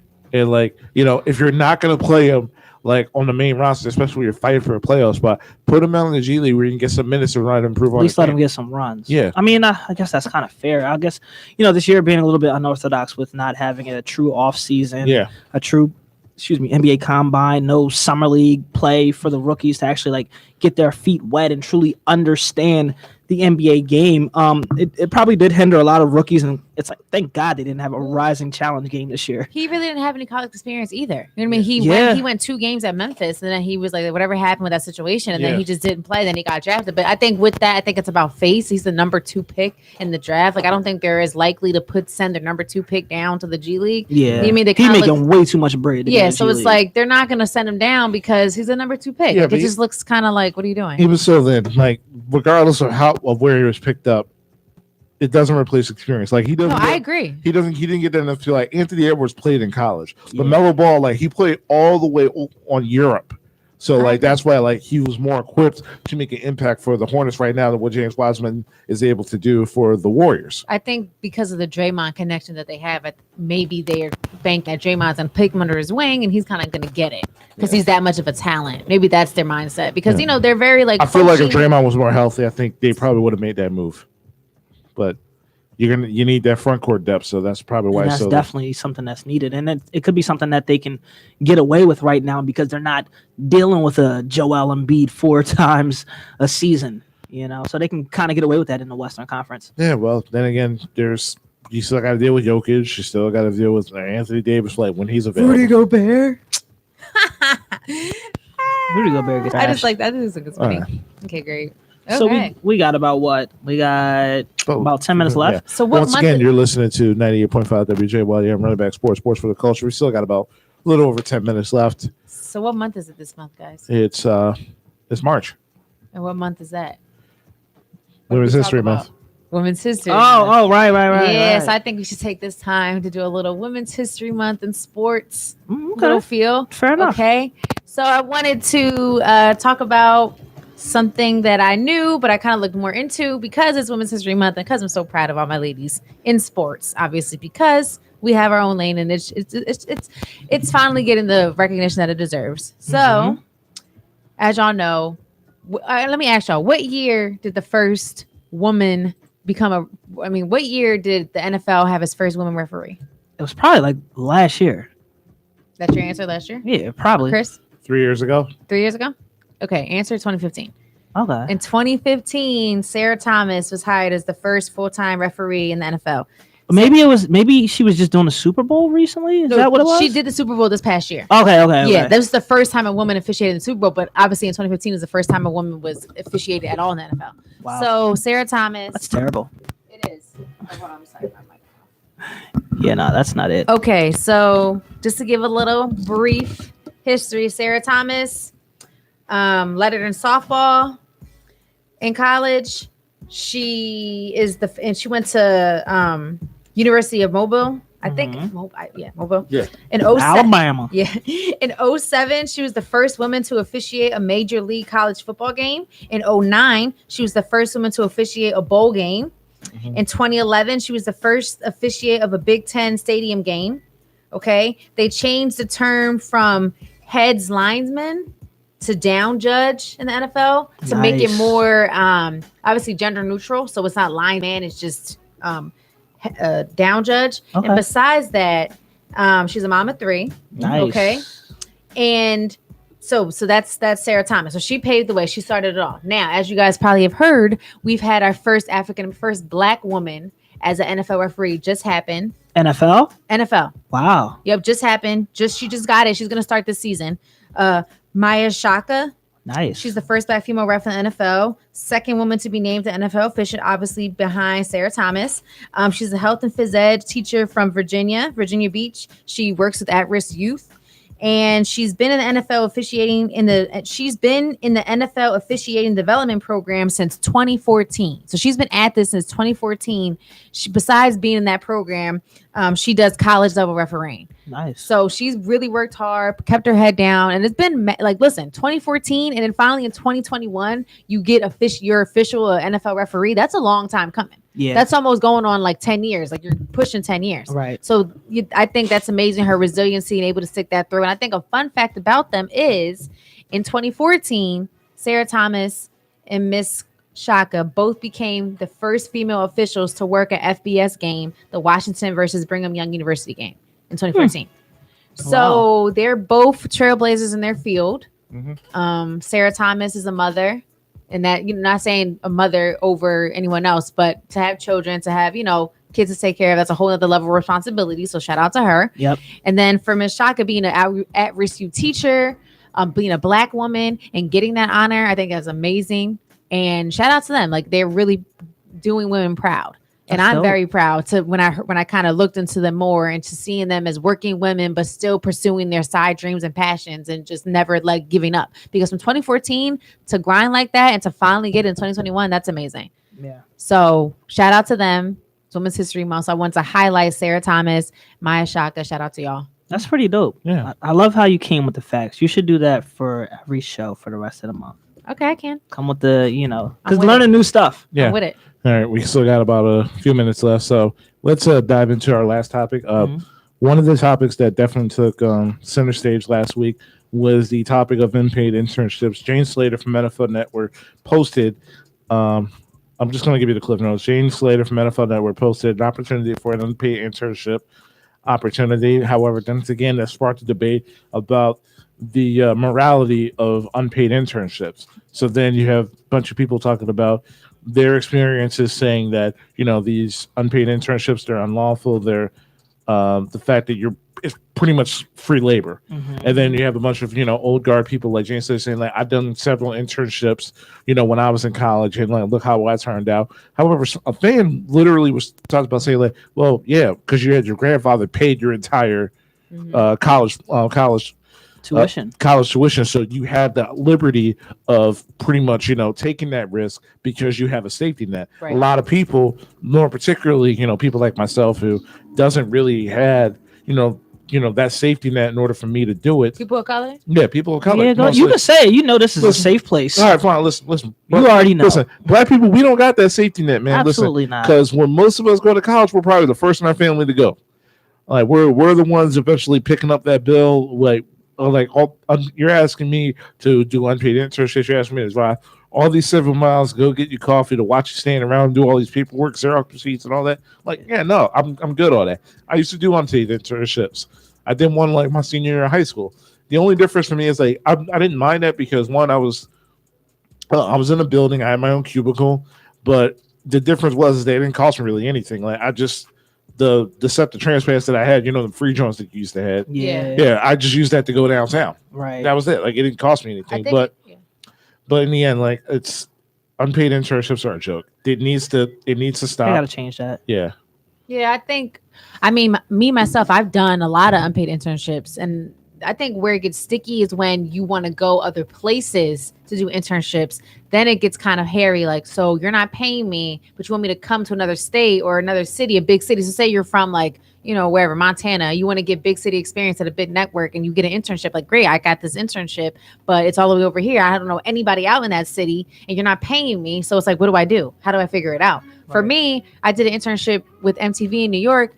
And luckily I had my mom is from New York. So I had family I was able to stay with, but my internship was unpaid. And I had to get a job. Like I worked at like Dunkin' Donuts, Baskin Robbins. Okay. Just to say, and I interned and worked and lived at my family's house. So I was fortunate enough to have family to like put me up. Yeah. You have the safety net. Right. But if I didn't, I wouldn't be able to do that. I mean, I could have maybe commuted, but it would have been a totally different situation if I didn't have that family there. So now everyone has that option. So all my internships honestly have been unpaid. Everything that I've ever done has been unpaid. But was the experience worth it? Yes, the experience was definitely worth it, beneficial to my future, to my career. But at the same time, it just happened to work out for me in certain situations. Other people aren't so fortunate. So I definitely think some kind of compensation needs to be given to interns because they're doing the work of a regular employee. It's just, you're just an intern. Like the stuff they give you sometimes is stuff that they should be doing. Yeah. And the premise of unpaid internship is in hopes that you get a job. So if I'm going to be there for several months unpaid and then you realize like, well, yeah, this guy, he did the internship better than you. So we're going to have to let you go. So you got several months out of free labor out of me, then let me go. Yeah. That's a crock. It's not just getting coffee either. People think, oh, internship, you're just doing light fun Nah, stuff. you Like, be, like, no, working. you No, really man. work at internships. Like I've done things like that contributed to the formulation of shows. No, because the internship I did in high school, like I was logging in like Microsoft Excel spreadsheets of medical books. Right. Like real work. Yeah. You're not getting paid for it. But at the same time, it's like this is just with the way that it's been for years and years and years. Yeah. So no one questions it. For me, I couldn't do it because when I was in college, I was working full time and going to school full time. So there's no way I have the time to do a free internship. So like even like if the opportunity presented itself, like I would not have been able to do it because I still got to work and pay my way through school. So it was never like a realistic thing. But think about how many people who've been in the same situation as myself, as Chris mentioned, sometimes you're one of the first kids in your family to actually go away to school, but you're still, possibly working to take care of mom and dad back home to do this and do that. So there's probably a tons of people who are out there who have hopes and dreams of being on the radio such as we are, who are already eliminated because of the free internships. Like if they're paying, of course it's going to help. It's like, you mean to tell me we the only black people who want to do sports and be on the radio? That's BS. No, and we all know that that intentionally now. Like there's a lot of things that I was ignorant in terms of growing up, but unpaid internships is one way of like weeding out, potential candidates for especially black people. Yeah, everything is to give us an additional hurdle. I hate to sound like that, but I'm just being freaking real. Yeah, and I think one of the best quotes about unpaid internships, I think it's from your guy Jason. He was like, "Listen, if you have the opportunity to do it, if you have the means to do an unpaid internship, then do it. Then if you can't, then fight for something, then don't waste your time on it. Yeah. Yeah. That's all it is. Like if you're gonna work me as a regular employee, then like you need to pay me like one. Period. Yeah. That's all it comes down to. Yeah. Shoot, but a lot of it's like when you get further in the situation, then you realize it's like, all right, well, hey, they said go to school, go to college, do this and do that, you'll be fine. But it's in like once you get an opportunity, it's like, oh, now it's the school you went to. So now if you went to this school, you're all right. Like if you went to that school, you're okay. Us, we went to small schools. Yeah. So everything's a hurdle. So once again, our time has come to an end. We got to get back on this one. Yeah, This is Good a crazy topic. one. Yeah, definitely. This is definitely a Pandora's box. Also, by the way, Kyle Lowry is a 6-time All-Star and third NBA All-Team, and he has a championship, so he is going to be a Hall of Famer one day. NBA Basketball Hall of Fame is one of the easiest to get into. Anyway, that's all the time that we have for Yes, the Running Back Chris. Sports Got Show. the Sports mic. for the Culture. Chris Thomas, Mark Thompson. It's your girl Carm. every Tuesday from 5 to 7 p.m. Until next time, we will see you. Later. Peace.